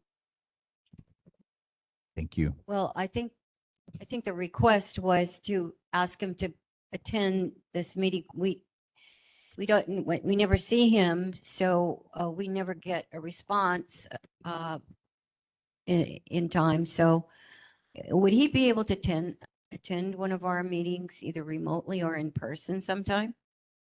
For sure, I can ask him to make himself available. Thank you. We'd appreciate it. Okay. Thank you so much and have happy holidays. Thank you. Happy holidays. And with that, we'll go to Councilmember Nishimoto's office. I saw. Aloha, Chair. Hi, board Kylie. members. Hi, everyone. Okay, Sorry, so I Kylie. already put this in the chat, but just wanted to say happy holidays from Councilmember Nishimoto's office. And if there's any questions, comments, or concerns for St. Louis Heights, please, as always, you can shoot Councilmember an email, or you can give our office a call. And I've put all that information in the chat. But yeah, happy holidays, everyone. Any questions or comments for the council member's office? Okay, thank you. And thank you, Kylie. Happy holidays. Okay, with that, we'll go back to Jackson Sayama's office if Jackson is around. I do not see Rep. Sayama, Garrett, or Old. Okay, or Andrew Garrett or Ikaika Olds. He's normally here, so that's unusual for him. Okay, well, like I said, this way it is December. Yes, sir. It's kind of a funny request, but could we get rid of Rep. Garrett from our agenda? Has he ever come to this board? He hasn't, but he's like Representative Fukunaga. They do actually have a tiny sliver of Kuleana in our Kuleana, so it overlaps. I almost feel bad for them when you say their name. Just I know, I'm sure they but have 3 other boards. I think if there were something that came up on that area, whether maybe it's the fires burned on that above the faculty housing, or maybe something with Kanewai Park, or it's I don't know. I mean, they are actually our representatives, but any other thoughts? The rest of you feel sad? Have we ever have we ever had a person who lives in that area come to this meeting? Like even just to I just a little food don't for thought. know because they don't always identify themselves. It could be, but someone from faculty housing might be there. I think the point is that, excuse me, that the people that do have that person as a representative know where to go because it's written on the paper. So it's a line. It's using a little bit of ink, but yeah, I understand. I'm sympathetic to the thought. With that, we have public and community concerns open forum. And Linda, you wanted to talk? Yes, ma'am. He wasn't here tonight. Yeah, he's always here. So for whatever reason, he is not tonight. So and Linda, you wanted to talk and tell us about Kui Lake Cliffs. Yeah, Kui Lake Cliffs. There was a call to try, there was some, Kui Lake Cliffs is on Diamond Head Road by the light tower, because some people don't know where it is. It's a very popular beach. And then a group of volunteers have been working there for the last 4.5 years, and they've cleared all the land and gotten away, removed all the invasive Keawe wood and replanted. And they meet every Saturday from as early as 5 o'clock in the morning till noon. There's been some bad feelings there between them and the city lately. Kui Lake Cliffs, the people that have been volunteering, I find very, very altruistic, and they have beautiful hearts, and they don't want any negativity to come into play in what they're trying to do. They're trying to make the environment better and have all kinds, and they, these are learned people that are qualified and chemists and, chair for a district, a high-level fireman, and they've just given, and they don't want any negativity. They're more pure of heart than that. And due to things like an employee from maintenance of parks sending them something and telling them, if you don't vacate, we're going to have the police throw you out. Things like that have really hampered the spirits lately. And it's not to say that it's just one side. There's, I guess, in any kind of management or business, there's times of hard feelings and reprisals and things. But I think now it's a time for Ho'oponopono and Malama each other, because the circumstances are getting rather negative, and they'd rather have nothing if it's going to be negative. And these people were thinking of staying and committing themselves lifelong to this area. Yeah, I mean, they're really, I've seen them come in with all kinds, they have big systems of people that volunteer from the UH, and they have buses and buses, drop them off and come pick them up. And so it's amazing how organized they are and how many people they get working every Saturday. And, they just don't want any negativity, and it's sort of turned into a hoopla recently.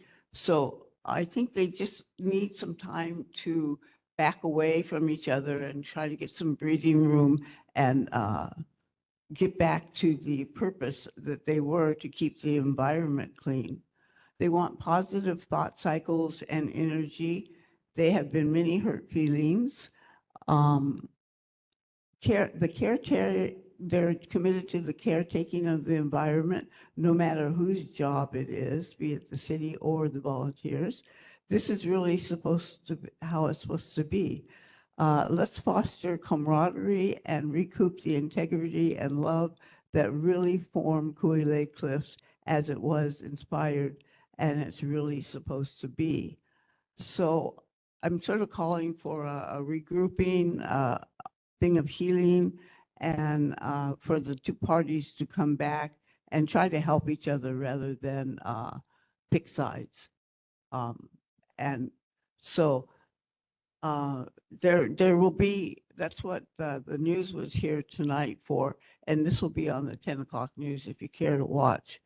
But it's just a real shame that many hundreds of people that volunteer, and they have buses for them. It's so organized and they get a lot done. And, there's to blame on both sides, that they shouldn't be able to come together and hopefully more strong than what they left it at. So that's sort of a information point of what's happening now. If you Google Kuilei Cliffs and you go back on the stories by Civil Beat, you'll see what's happened in all the different showers and beach things and you'll get the history of everything and see what happened, see how much it's going to cost, what it's going to take to fix it. So I salute Civil Beat for that. They did a job that saved us a lot of work. Thank you. Thank you, Board Member Wong. And I think the managing directors at the end of it, it seemed like he was committed to let's work together and get the job done. And sort of, I think he will work to that effect, was my feeling on that. Yep. Yeah. So that was heartening. And Board Member Wong, you had a question, comment? No, I totally agree with Linda, because I look at it as the Kuilei Cliff group as very inspiring, actually. They're just caught up in the bureaucracy because it's like pulling teeth to get the city to do something, right? So they just take the bull by the horns and go in there and clean it up. It's very inspiring, because I walk Diamond Head all the time. And I used to like walking down by Beach Road by the lighthouse, but it's turned into a mess because the homeless have taken over. They burrowed into the mountain. You see needles on the beach and toilet paper, used toilet paper. It's become filthy. So it's actually very inspiring to see them take on that very difficult task and enjoy it and passionate about it. So we should try to help them actually get through the bureaucracy. Yeah. Thank you for that. And maybe it's a topic for Parks Committee meeting, is to bring folks together. So we'll leave that in the good hands of our Parks Committee Chair, Miranda. Are there other public or community concerns open forum? Yes, ma'am, if you'd like to come and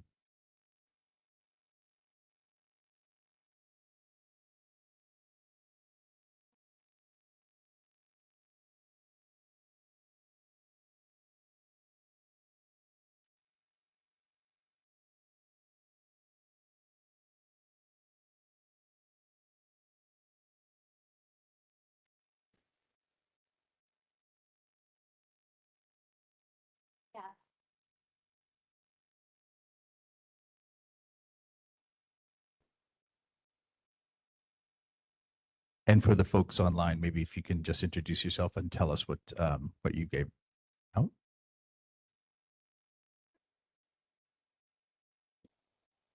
My name is Liz Tatola, and I am here today because I am concerned that cell towers cause trees to lose leaves.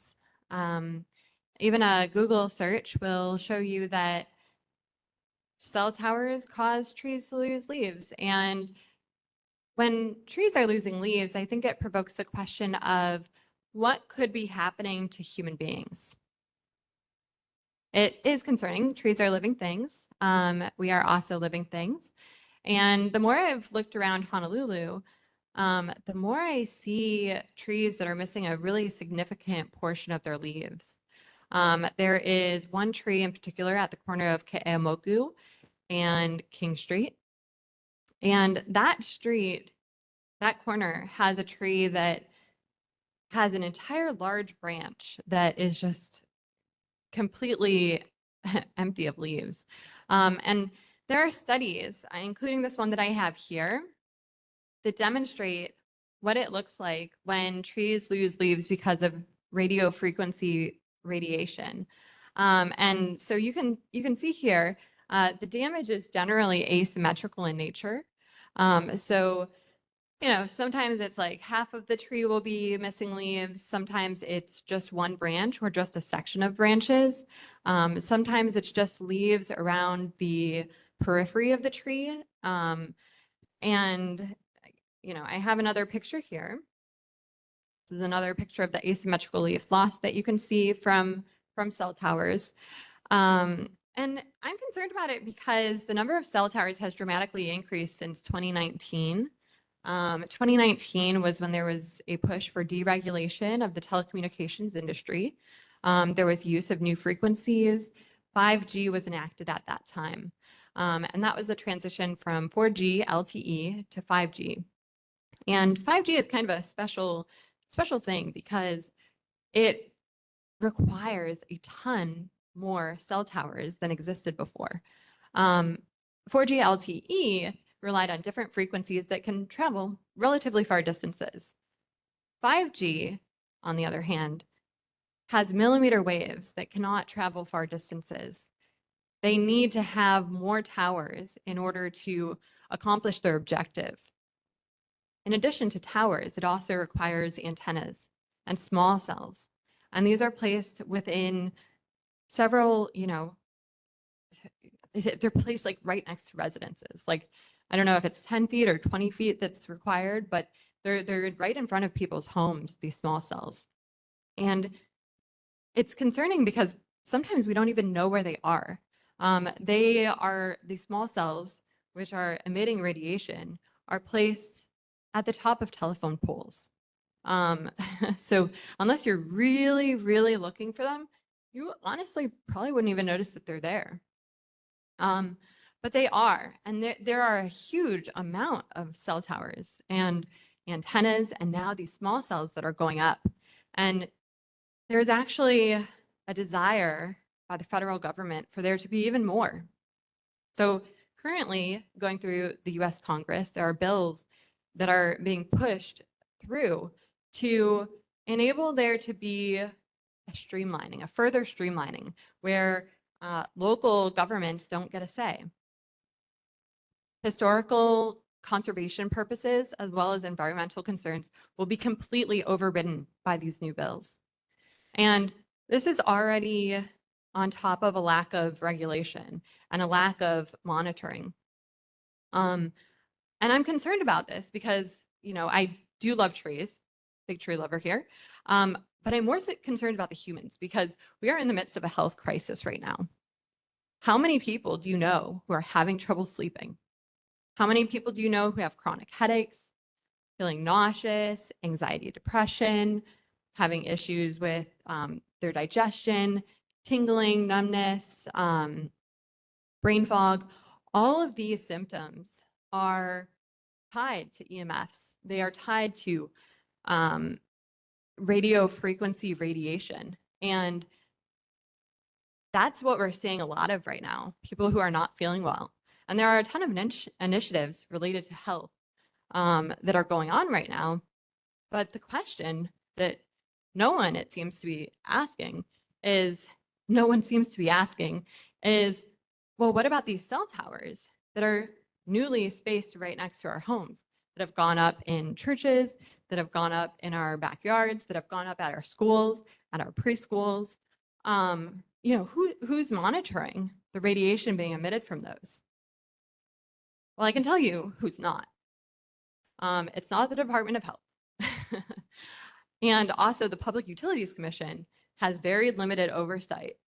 According to them, I went down, talked to Philip. He said, at first he kind of said, this is not our area. It's not our area. We don't do this. There was deregulation back in the 90s. We don't help with this. And then he clarified that there is some limited oversight that he does for towers that are owned by HECO. That being said, who is monitoring for radiation in Honolulu right now? And I ask this question because I've noticed a lot of younger women in my office building at work losing hair. Like, when we have young women in their 20s losing hair, isn't that serious? Shouldn't we be asking some questions around this? Why are people systematically sick? And also, why do we have all these ugly cell towers up everywhere? I mean, I don't know if you guys have noticed, but there are a ton. There's a ton more than there used to be. They have multiplied so quickly. And, I just have to ask, like, who is monitoring for the radiation that's being emitted from these? Does anyone know? Does anyone know who is monitoring radiation in Honolulu? Because when you look around and you look at the trees, you'll see that there are many trees, particularly by KCC and Aloha Tower and King and Ke'eaumoku, that intersection, and Vineyard, that are all having substantial leaf loss. And I'm just asking us to test it. Please, can we test Honolulu for radiation and make sure that the amounts that we're being exposed to are safe? And what I'm asking is for us to encourage the Department of Health to update their fact sheet on RF frequencies, because right now they're saying that there's no scientific consensus on the matter. And I understand that. There's different opinions, People can say, I have this opinion, you have that opinion, and there could be no consensus, and that can exist for, any topic. But what I'm asking is that we heed the studies that show damage from cell towers exists, because there are studies out there. And it's serious. We cannot ignore these studies. We cannot just say, you know what, there's not enough consensus on this topic, so we're just going to say it's fine. It's okay to put it up at your school. It's okay that we have it in the preschools. We have one of these towers. That is not acceptable. It will never be acceptable to override human health and the environment for the sake of, I'm not sure, faster Wi-Fi, better data collection. My Wi-Fi hasn't gotten faster. So I don't know what these towers are really doing to serve the consumer base. So these are some questions that I have. So I would appreciate the board's consideration of this topic and see if we can potentially put together a resolution of some sort to urge the Department of Health to heed studies that show EMF cell towers can be dangerous. Thank you. Thank you very much. I think we probably have some questions, and I see we have Representative Grandinetti here, and she may be able to help you with something along the lines of the health department, since she's a state rep, but also, I don't know how much the city has here, but if any of this falls under the city's responsibility, then maybe Curtis can make sure to forward this question you have to the city and see some answers here. But I imagine this is a good committee topic as well, if you're interested in that, because we have anyway, I'll some questions or comments from our board. Yeah, I'd like to do a lot more studying into this and really look into this closely and look at the scientific data Tina has her hand up, so I'll let her go. Yes. I just want to point out that the Department of Health indoor, oh, sorry, I lost it. Indoor and Radiological Health Branch has a radiation section that monitors radiation levels in indoor and community spaces. And I encourage further research, but I also want to add that existing studies show that there's actually, you get higher radiation levels from cell phone use than from cell phone towers. Because we're holding them close to our heads, sometimes close to our reproductive areas. So yeah, just wanted to add that. And if you have concerns, maybe go to that Department of Health branch. Thank you. Yes, I actually did. So I did go to that branch. I contacted the hazard evaluation department, and they came back and they said, first of all, they said like they're mostly looking at hazards related to occupations. So for example, like physician offices, they'll go in and they'll evaluate the physician offices and, you know, make sure that they're set up correctly. Secondarily, they do publish a fact sheet, but their fact sheet is not really showing like, hey, there are some studies that show radio frequencies can be damaging, even though they at the same time admit there are studies that exist that show damage from EMF from cell towers. And so it's kind of an issue where they're not being cautious enough. So I understand that they exist and they do monitor for indoor spaces and, you know, potentially outdoor. I would love to see a study if possible of like, hey, how much radiation is in any particular area in Honolulu. And they weren't able to furnish that for me. But that's one thing I'd love to see. And then also an update on the fact sheet.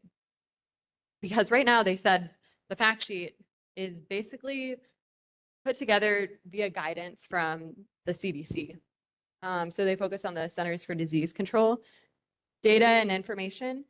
And they also focus on data from the World Health Organization, which the US is no longer a part of. So these were kind of like, basically like their feedback for me was, you know, yes, our fact sheet is mostly put together by the CDC and the WHO. And, you know, we rely on their data, but I'm saying like, hey, there's a lot of damage being done to trees right now. And I'd like to see a study on, hey, how much of that damage is caused by radio frequencies? So Okay. yeah, And that was my experience with them. thank you. And any other questions or comments that we have? Linda? Thank you. Quickly, it would help me and probably you also immensely if you could, I know it's a new area, but we've had people come here and they're attaching all kinds of different things to different things on the trees and the poles and, you know, lots of them. But if you, like where you say something, if you could give a footnote, like a bibliography where it's from, Yeah. that, then you're really speaking, people will take notice and it would back us up when we say anything. Okay. Thank you. Yeah, absolutely. And I can forward that over to the secretary if that would be helpful. I do have a list of sources, so yeah, absolutely. I can get that to you. And can I ask, do you have any group formed or any, do you want people to be able to contact you on this? So I don't have a group formed per se. I have been meeting with other community members about the topic because it is an interest for many people, especially those who live under cell towers or right next to cell towers. People are welcome to contact me by my email address, and I can give that out if there is interest. But yeah, I'm more so just a concerned citizen who, based on my reading and, you know, looking at different studies like this that focus on the trees, and also I'll pass around this tree or this picture that shows many trees right in front of a cell tower that are completely missing leaves. But yeah, basically I'm the regular person who just observed, wow, we've got a lot of trees that don't seem to be doing too well. And then there are studies that show a link, and we've had so many cell towers go up. So I just want to have that issue looked a little bit more into. And then maybe you could give that to Curtis as far as contact information. And Board Member Matson?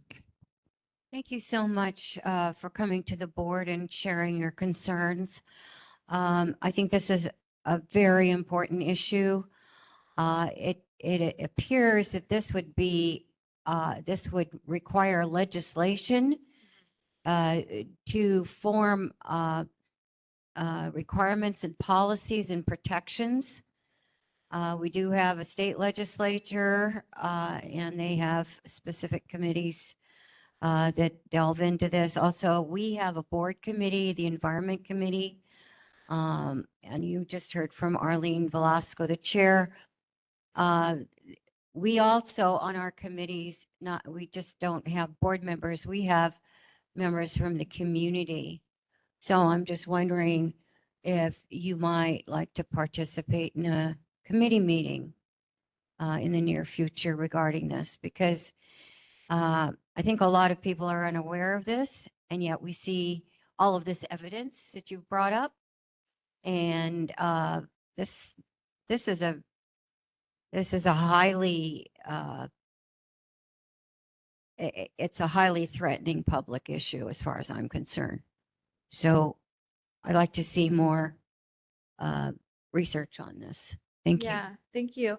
Yes, that is one thing I did want to mention.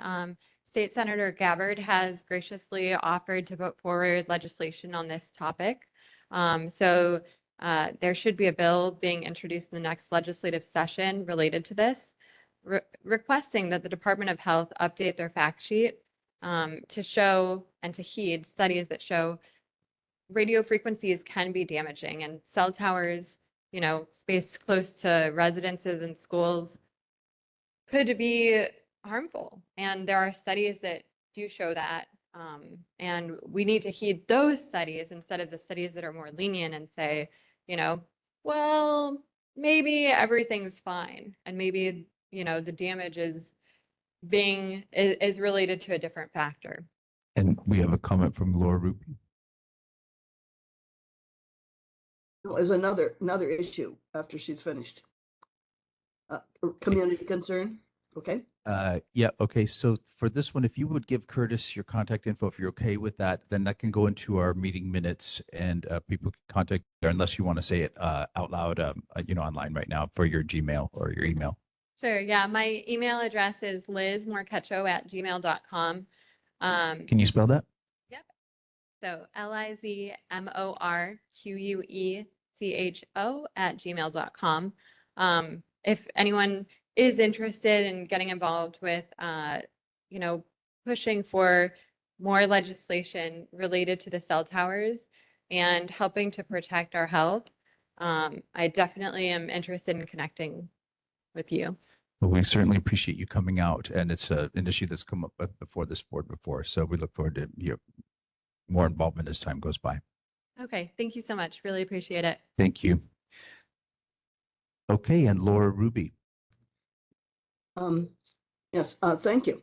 I wanted to call to attention, if some of you have been involved in this, I'm not familiar with it. It's the Alawai Watershed Special District. Okay, think of the Waikiki Special District and the Diamond Head Special District. Well, this is one that has popped up, and it includes all the way the Makiki watershed, all the way the Palolo watershed. So it includes all of us. And they had a meeting last week, and I was very surprised. I went home and tried to read their information. They don't seem to have a cohesive mission why everybody's working together in one thing, because they have everything from the Mauka areas all the way presumably to the coral beds and everything offshore. I was very concerned because I had heard previously, before I came to the meeting last week, that they had had an earlier iteration which had gotten everybody's TMK numbers and the whole watershed, this huge watershed, because they were preparing to tax through that vehicle. And people protested at that previous meeting, and they took it off. So there's something that's understated that's there. I don't know what the agenda is. It might be that the agenda is Rick Eggett is one of the I don't know, sponsors or the co-coordinators or something of this. And he's always interested in just Waikiki. So you might say that where do the rest of us fit in? So they gave some presentations, are good things, what's going on with, certain stream bed activities and the oceanette gave a presentation. Sydney Lynch was there, and I saw J.C. Watson's name on the list also for the upper Mauka area. But what's missing, completely missing, they kept using the word stakeholder, but what's completely missing is community people. Where is the bottom up? I kept trying to say to them. And that would be the neighborhood boards, that would mean the community groups, all of the community centers, the church, the temples, all of those various people that are the real people in the community have to come together and find out what is this entity. They're going to be asking for money. You're going to be doing something with a project that moves forward, which may or may not have our best interest at heart. We don't know what they'll be doing exactly. So I put my name and my email in the chat, and I'll send you the stuff. You can look it up. A young guy named Cyrus, I've forgotten his last name right now, seems to be heading the nuts and bolts of the administration of it. And if anybody else that's on your board here knows about it, I'd like to know more, because to me it seemed, while there's good-hearted people there, I don't know if there's a good-hearted overall emphasis that should be there. Thank you, Laura. If you could put any information about that in the chat. Well, I put my name, so I have to grab the information off my computer later. Yeah, if you would, and then if I could ask Curtis to grab that off and put that in the notes specifically so that people can follow up with that, because you're right, we do need community involvement in that, and robust community involvement with anything like this. Mm-hmm. Are there other questions or comments, public and community concerns in our open forum time? Hello, I have one. I see. Is that Joe? Yes, Oh. hi. Hi, Joe. Go ahead. All right. So, my name is Joe Walker, and I'm a Diamond Head resident, and I just had a quick concern about Montserrat Avenue. There's a bunch of trenching going on, and I'm concerned that they're going to pave it and then eventually rip it all out to do the complete streets upgrades that have been in, plans for 2 years. So thank you, Ms. Luke, for getting back for the chair's office, but I just wanted to bring that to the board's attention, as Montserrat's a pretty busy corridor with lots of pedestrian traffic. So thank you. Thank you, Joe. And I saw, is anybody else? Oh. Okay, with that, then we have a couple board action items. So we've had a couple of requests here. One is to create 2 new committees. One is, oh, I'm sorry. Yes, sir. Come up here, please, if you would. Thank you. I brought this up, I know a couple of times before, but there's a concern, still a concern with that stretch of road. That's Wiley Avenue. As you go past, there's a public self-storage on your right, voice self-storage on your left. You go in that stretch of road just before H1 going west again. There's so much people speeding there all the time, and it's dangerous because even to make a turn to a driveway where I live, and you literally have to put your blinkers on well in advance before you're even going to turn. And even then, you're hoping that nobody's going to hug your butt and see you trying to slow down to make that turn. And there's been another incident, just to use as an example. I was trying to cross the street, and this handicapped driver was nice enough to stop, but nobody else was stopping. They were just barreling through. And so what he had to do was honk his horn to get people's attention to, hey, I'm stopping for this pedestrian, so stop too. It's just examples of that. It's this constant, just people not paying attention. You just want to get on the on-ramp, I guess. And it's always been a dangerous area. So I suggested or asking to put speed humps along that stretch because there's a lot of elderly people that want to cross that street too that have a difficult time. Sometimes you watch them trying to cross. Thank you. Yeah, it is a dangerous area. It's going to become more dangerous as that building gets built in there. Maybe that's something the Traffic Transportation Committee could take up. Margaret Murchie isn't here today, but if we could ask Curtis maybe to ask the Department of Transportation Services to look into this and get back to us about feasibility studies of speed humps, lower speed limits, whatever it is that we need to do in that area, because it is they're not paying attention that people live right there too. Yes. Sure. And Ms. Matson? There are flashing lights that could be installed when pedestrians are present. The speed humps slow down traffic, and that would, we want speed humps on Diamond Head Road, but it's a different type of thoroughfare.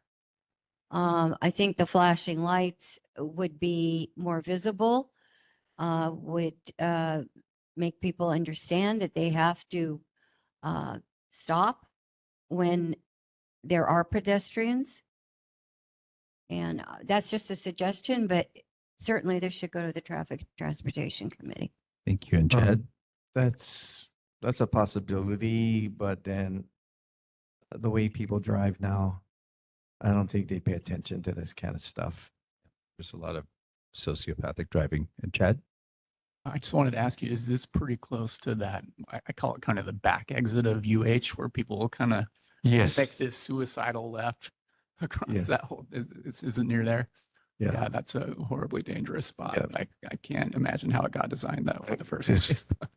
It's funny as it may seem, but even one morning I was crossing the street to get into my car, and there's this traffic, slow traffic going in. I'm slowly trying to cross the road, and there's three lanes, and the last lane, and I saw this HPD cop driving up, and he actually didn't even stop for me, which kind of surprised me. Maybe reducing the speed to 15 miles an hour there with flashing lights, you're exceeding the speed limit, something along that. And Anthony, did you have any question or comment that you wanted to give there? Just clarification, where is the crosswalk? Could you be a little more specific? It's right by right across the Twilight freeway Place. entrance, right? Yeah, it's just before. There's 2 apartment buildings on each side, Mhm. and there's a crosswalk right there. It's right in the middle of the street between Kapiolani and the freeway entrance, more or less. Sure. Yeah. I think I see it in my head. It's a tough one. Is that Koali Road? Yeah, it's right where Koali is, and that was the second concern of mine that I was bringing up in that area. Is notice that that canal that catches excess rainwater, to prevent from flooding. It's been overgrown with a lot of vegetation, and usually you would see periodically, I guess, I don't know if it's city and county or a contracted company, they would periodically clear it out, the vegetation, but it hasn't been done in a while, and it's overgrown, and we got homeless people camping in there now. In the parking lot that's near there, always trying to deter homeless to hang around there, because I imagine there's probably drug deals going on underneath that overpass too. Could you write that down, Curtis, and send that to the mayor's office? Yes. So regarding the Wailea Avenue concern, if the city's Department of Transportation Services says that it's the state Department of Transportation jurisdiction, they'll forward the request to the state. And the street maintenance will be forwarded to the appropriate city department. Okay, thank you. Right, yes, and Rafael Hasina did bring up that there's an increase in almost that need to be addressed by the city in that area. Yeah. Yes, if you'd like to share your name with us. Wesley Aoki. Aoki. Okay, thank you, Wesley. Thank you. Thank you for bringing this. And Bruce? You know, I have a comment because I went to Kailua today and then drove back. But along that stretch, if you've been to Kailua, where Wendy's was put up and you're passing Castle Hospital, there's a stretch where they put in these speed humps. And I used to work in Kailua 20 years ago, and we just fly down that road. But now you have to stop and slow down for the speed humps. Speed humps work.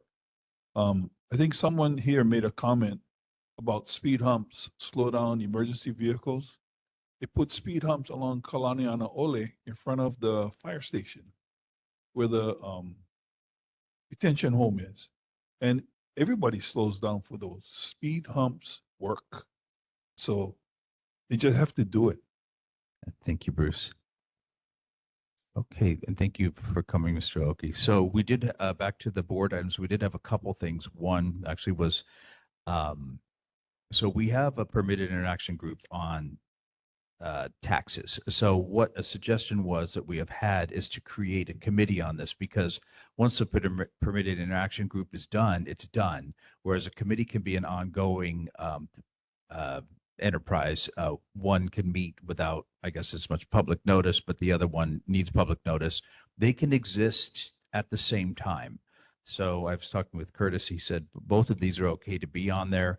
But it would give us a little bit more flexibility as to what we want to do with that. The separate one was establishing an air traffic noise and safety committee. As you heard today, this is a 5 to 7 year venture about, and it seems like we just got rid of the helicopter noise, just 5 years ago or something. So to have this come back so soon is amazing. But for these two, you can see the rationale there.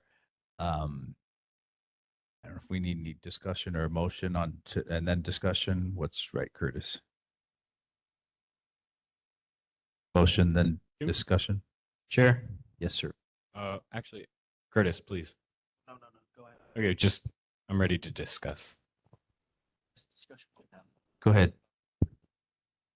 Yeah, just if I could get a quick recap on what questions we're hoping to answer with both of these items, actually.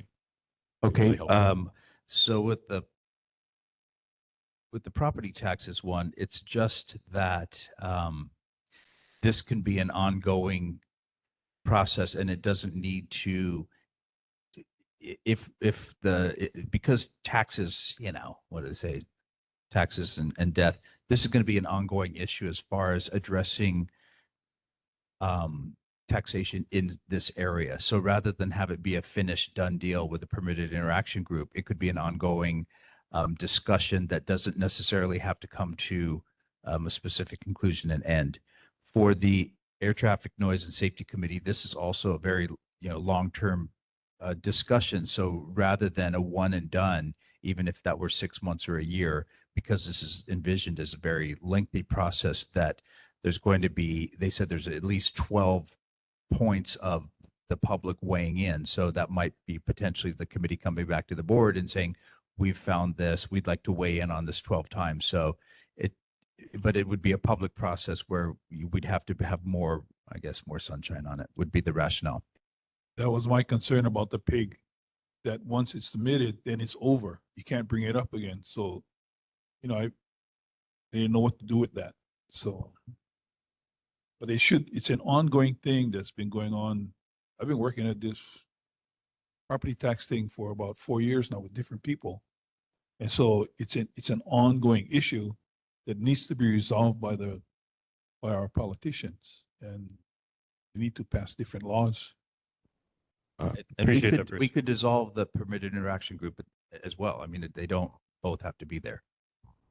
So Chair, I would just ask Bruce then, like this is something we've been working on for a long time, but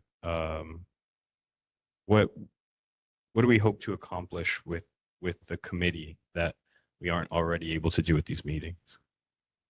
Oh. We can't make a law. Oh, Mike, could use the mic. Yeah, we need the mic.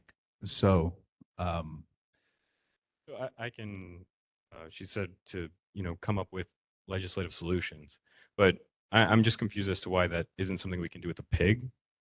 I don't know. I'm just a little concerned about adding 2 new committees when some of our committees don't meet. Smithson.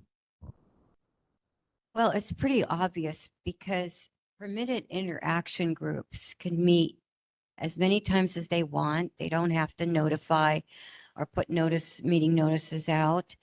They don't have to take minutes. Anybody can join the group. However, there's a lot of discussion. But once they make a report to the board, they're done. That's not fair to the issue because property taxes are getting worse. It's ongoing. California has a Proposition 13 that was a front runner that has really helped people. Bruce knows a lot about this. I don't think a permitted interaction group will serve the purpose that we need it to serve. And Bruce has an intense interest in this. I would definitely support him as chair of a committee for ongoing discussion as issues come up with property taxes or any other taxes. Because some people can't afford to pay taxes, they can't afford to live in their homes, and they're out in the street. So I fully support a committee for specifically property taxes, but you can name it whatever you want. As far as the Aircraft Noise and Safety Committee, just heard from the chair and Ed Case's deputy director. This is going to be a 5 to 7 year ordeal. We've been through decades of this with tour helicopters. And the tour helicopters and the commercial airlines are very close to the FAA, and the FAA rules the skies. We found that out at the state level. State couldn't do anything about it. So there's intense interest here on this board for committees rather than permitted interaction groups, which are just temporary. If I may. Okay, I hear the arguments. I'm not really sold at this time. The air traffic and safety, that like you said, that was a 5 to 7 year process 7 years ago. So I don't understand what this board can do about that. And well, I think this board had a big input on the FAA changing the rules last time. It was long. And these committees, they are here. We're just, they may not always be active, but when we have an issue or issues that come up, they're available and ready to go. So, and we may not meet all the time or regularly, and perhaps we should more, but I think that's one rationale for that, and as necessary. But I'm sympathetic to your argument as well, Anthony. Thank you. So with that, we can't take a vote on dissolving the pig today, but we could take a vote on. You cannot dissolve the pig until a report has been made. Okay, so let's just stick with let's just, yeah, right. So let's just look at what's proper here, Curtis, right? A motion to establish property tax committee, and then we'll take up the air traffic and noise safety committee next. Do I have to have a second, or how is that? Second. Is there a second? Okay. How would you like? Let's call.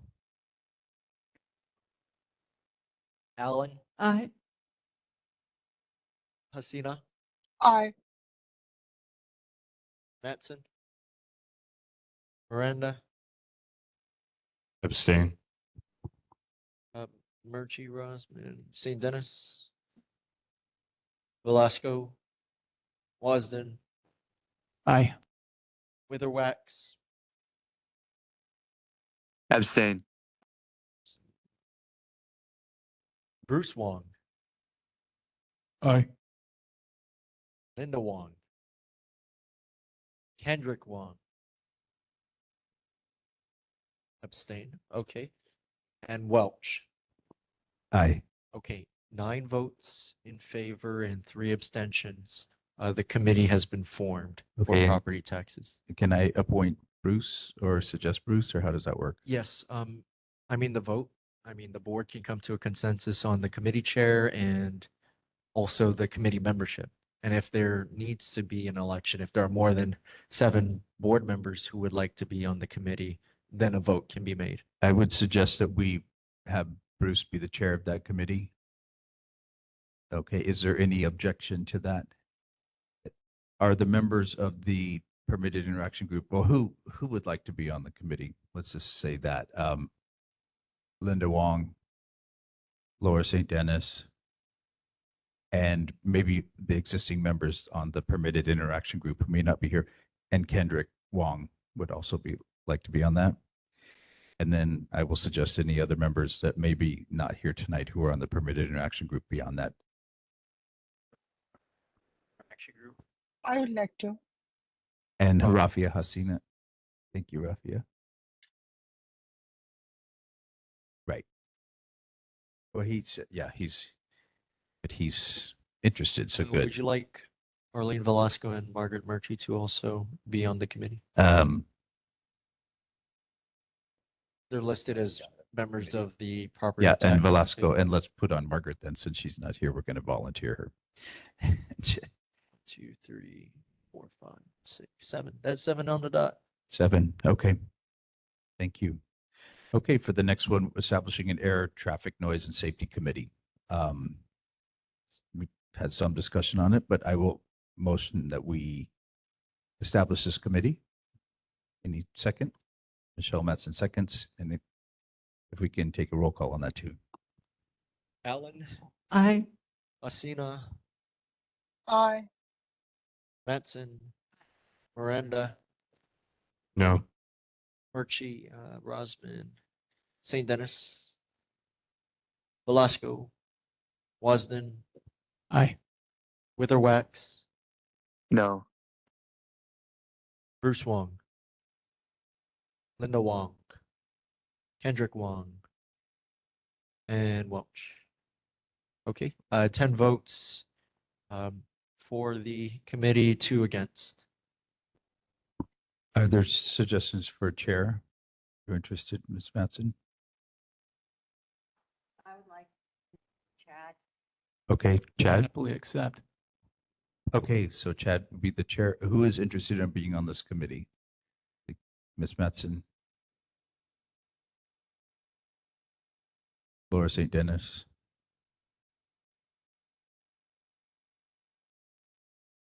We'll start with that.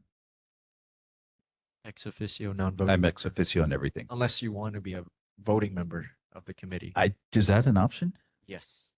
But you would have to state that at this meeting. No, I will be ex Okay. officio. Thank you. Thank you. I didn't realize I had that option.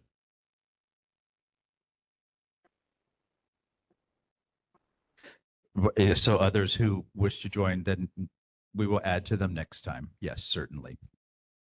Okay. Thank you.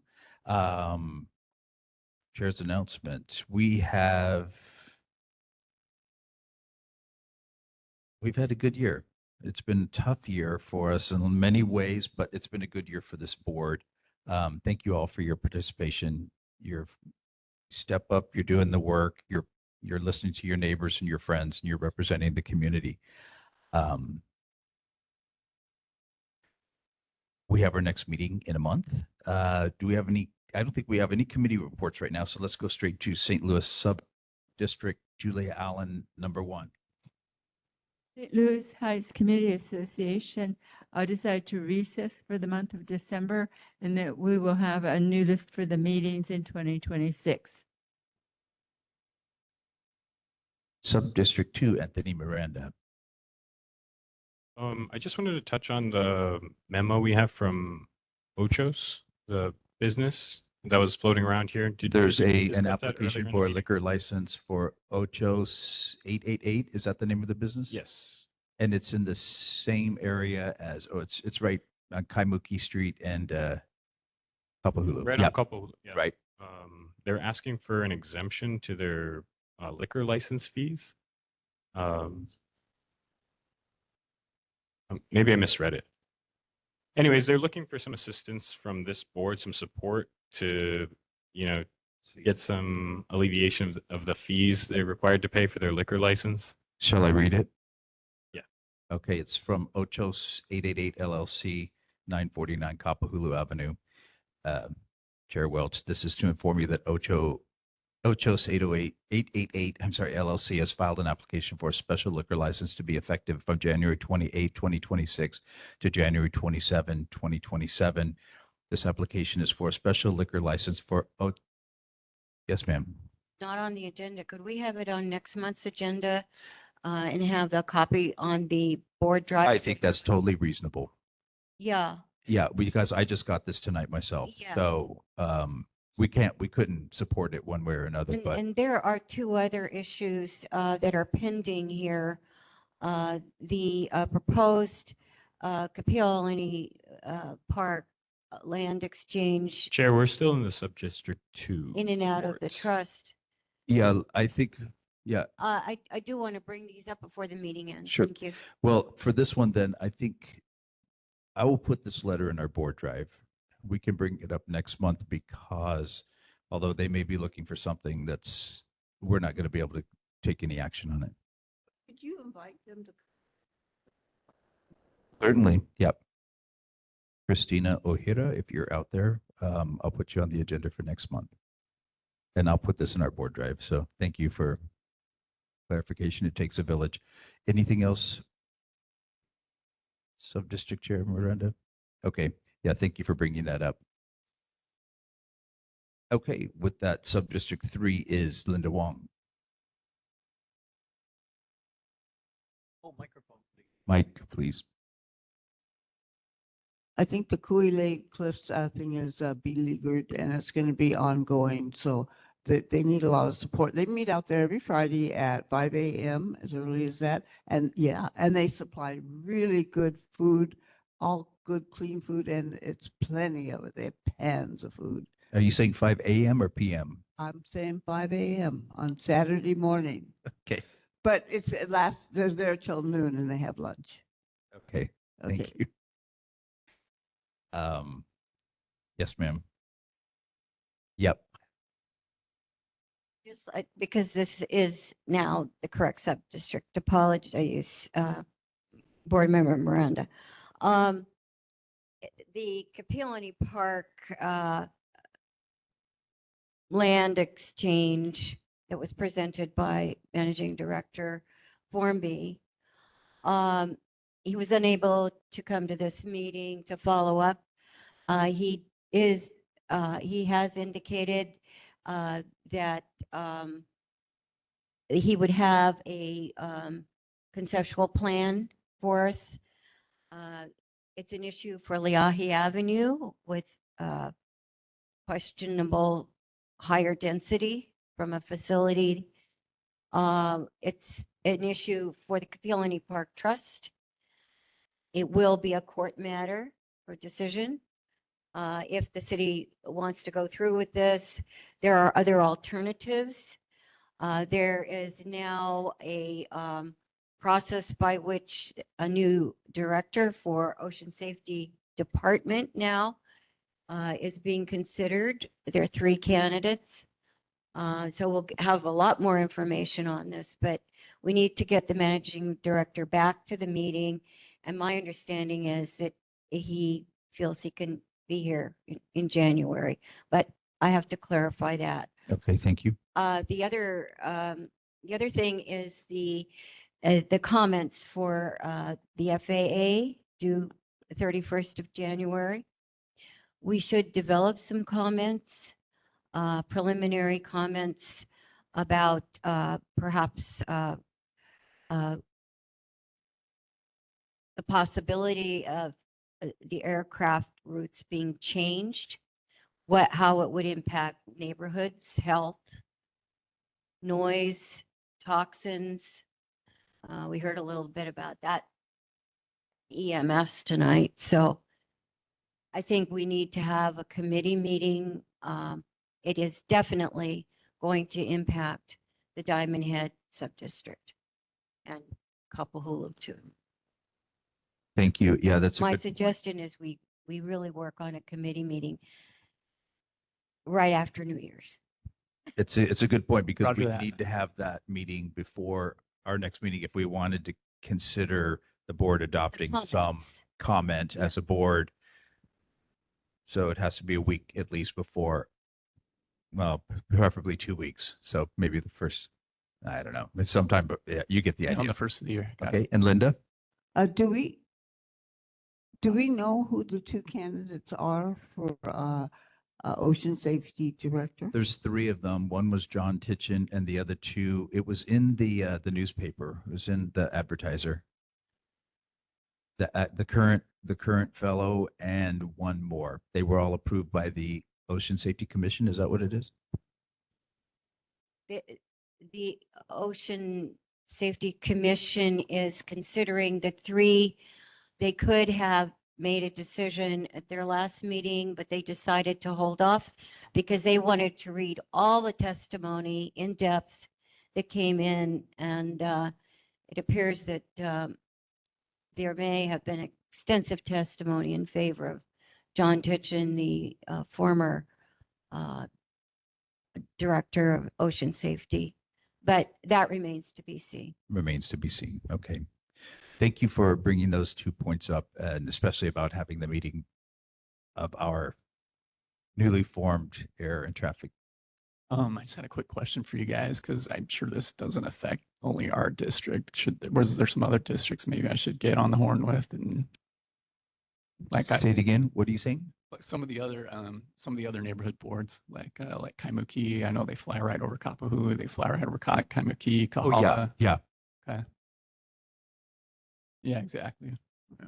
And Curtis, Lahaina, what Hawaii. do we do if we want to have a co-meeting with them? Let's say our traffic and safety committee wanted to have a meeting with their traffic and safety There could be a committee. joint committee meeting between neighborhood boards. Can, okay. And otherwise, I would suggest that our neighborhood board invite others from other neighborhood boards and let them know that we're having that meeting and that we have formed a committee.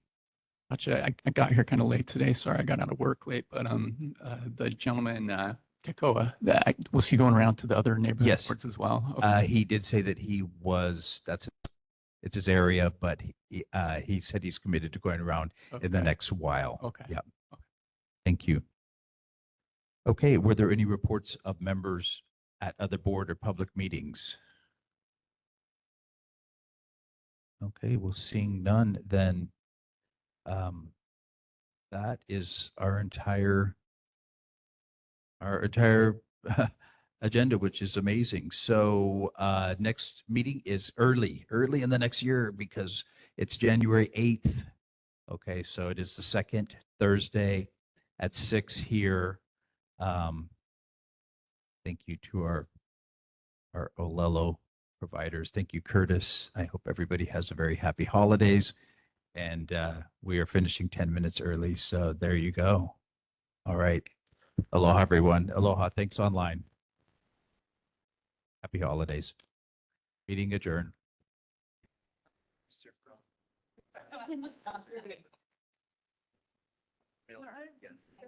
Coming down.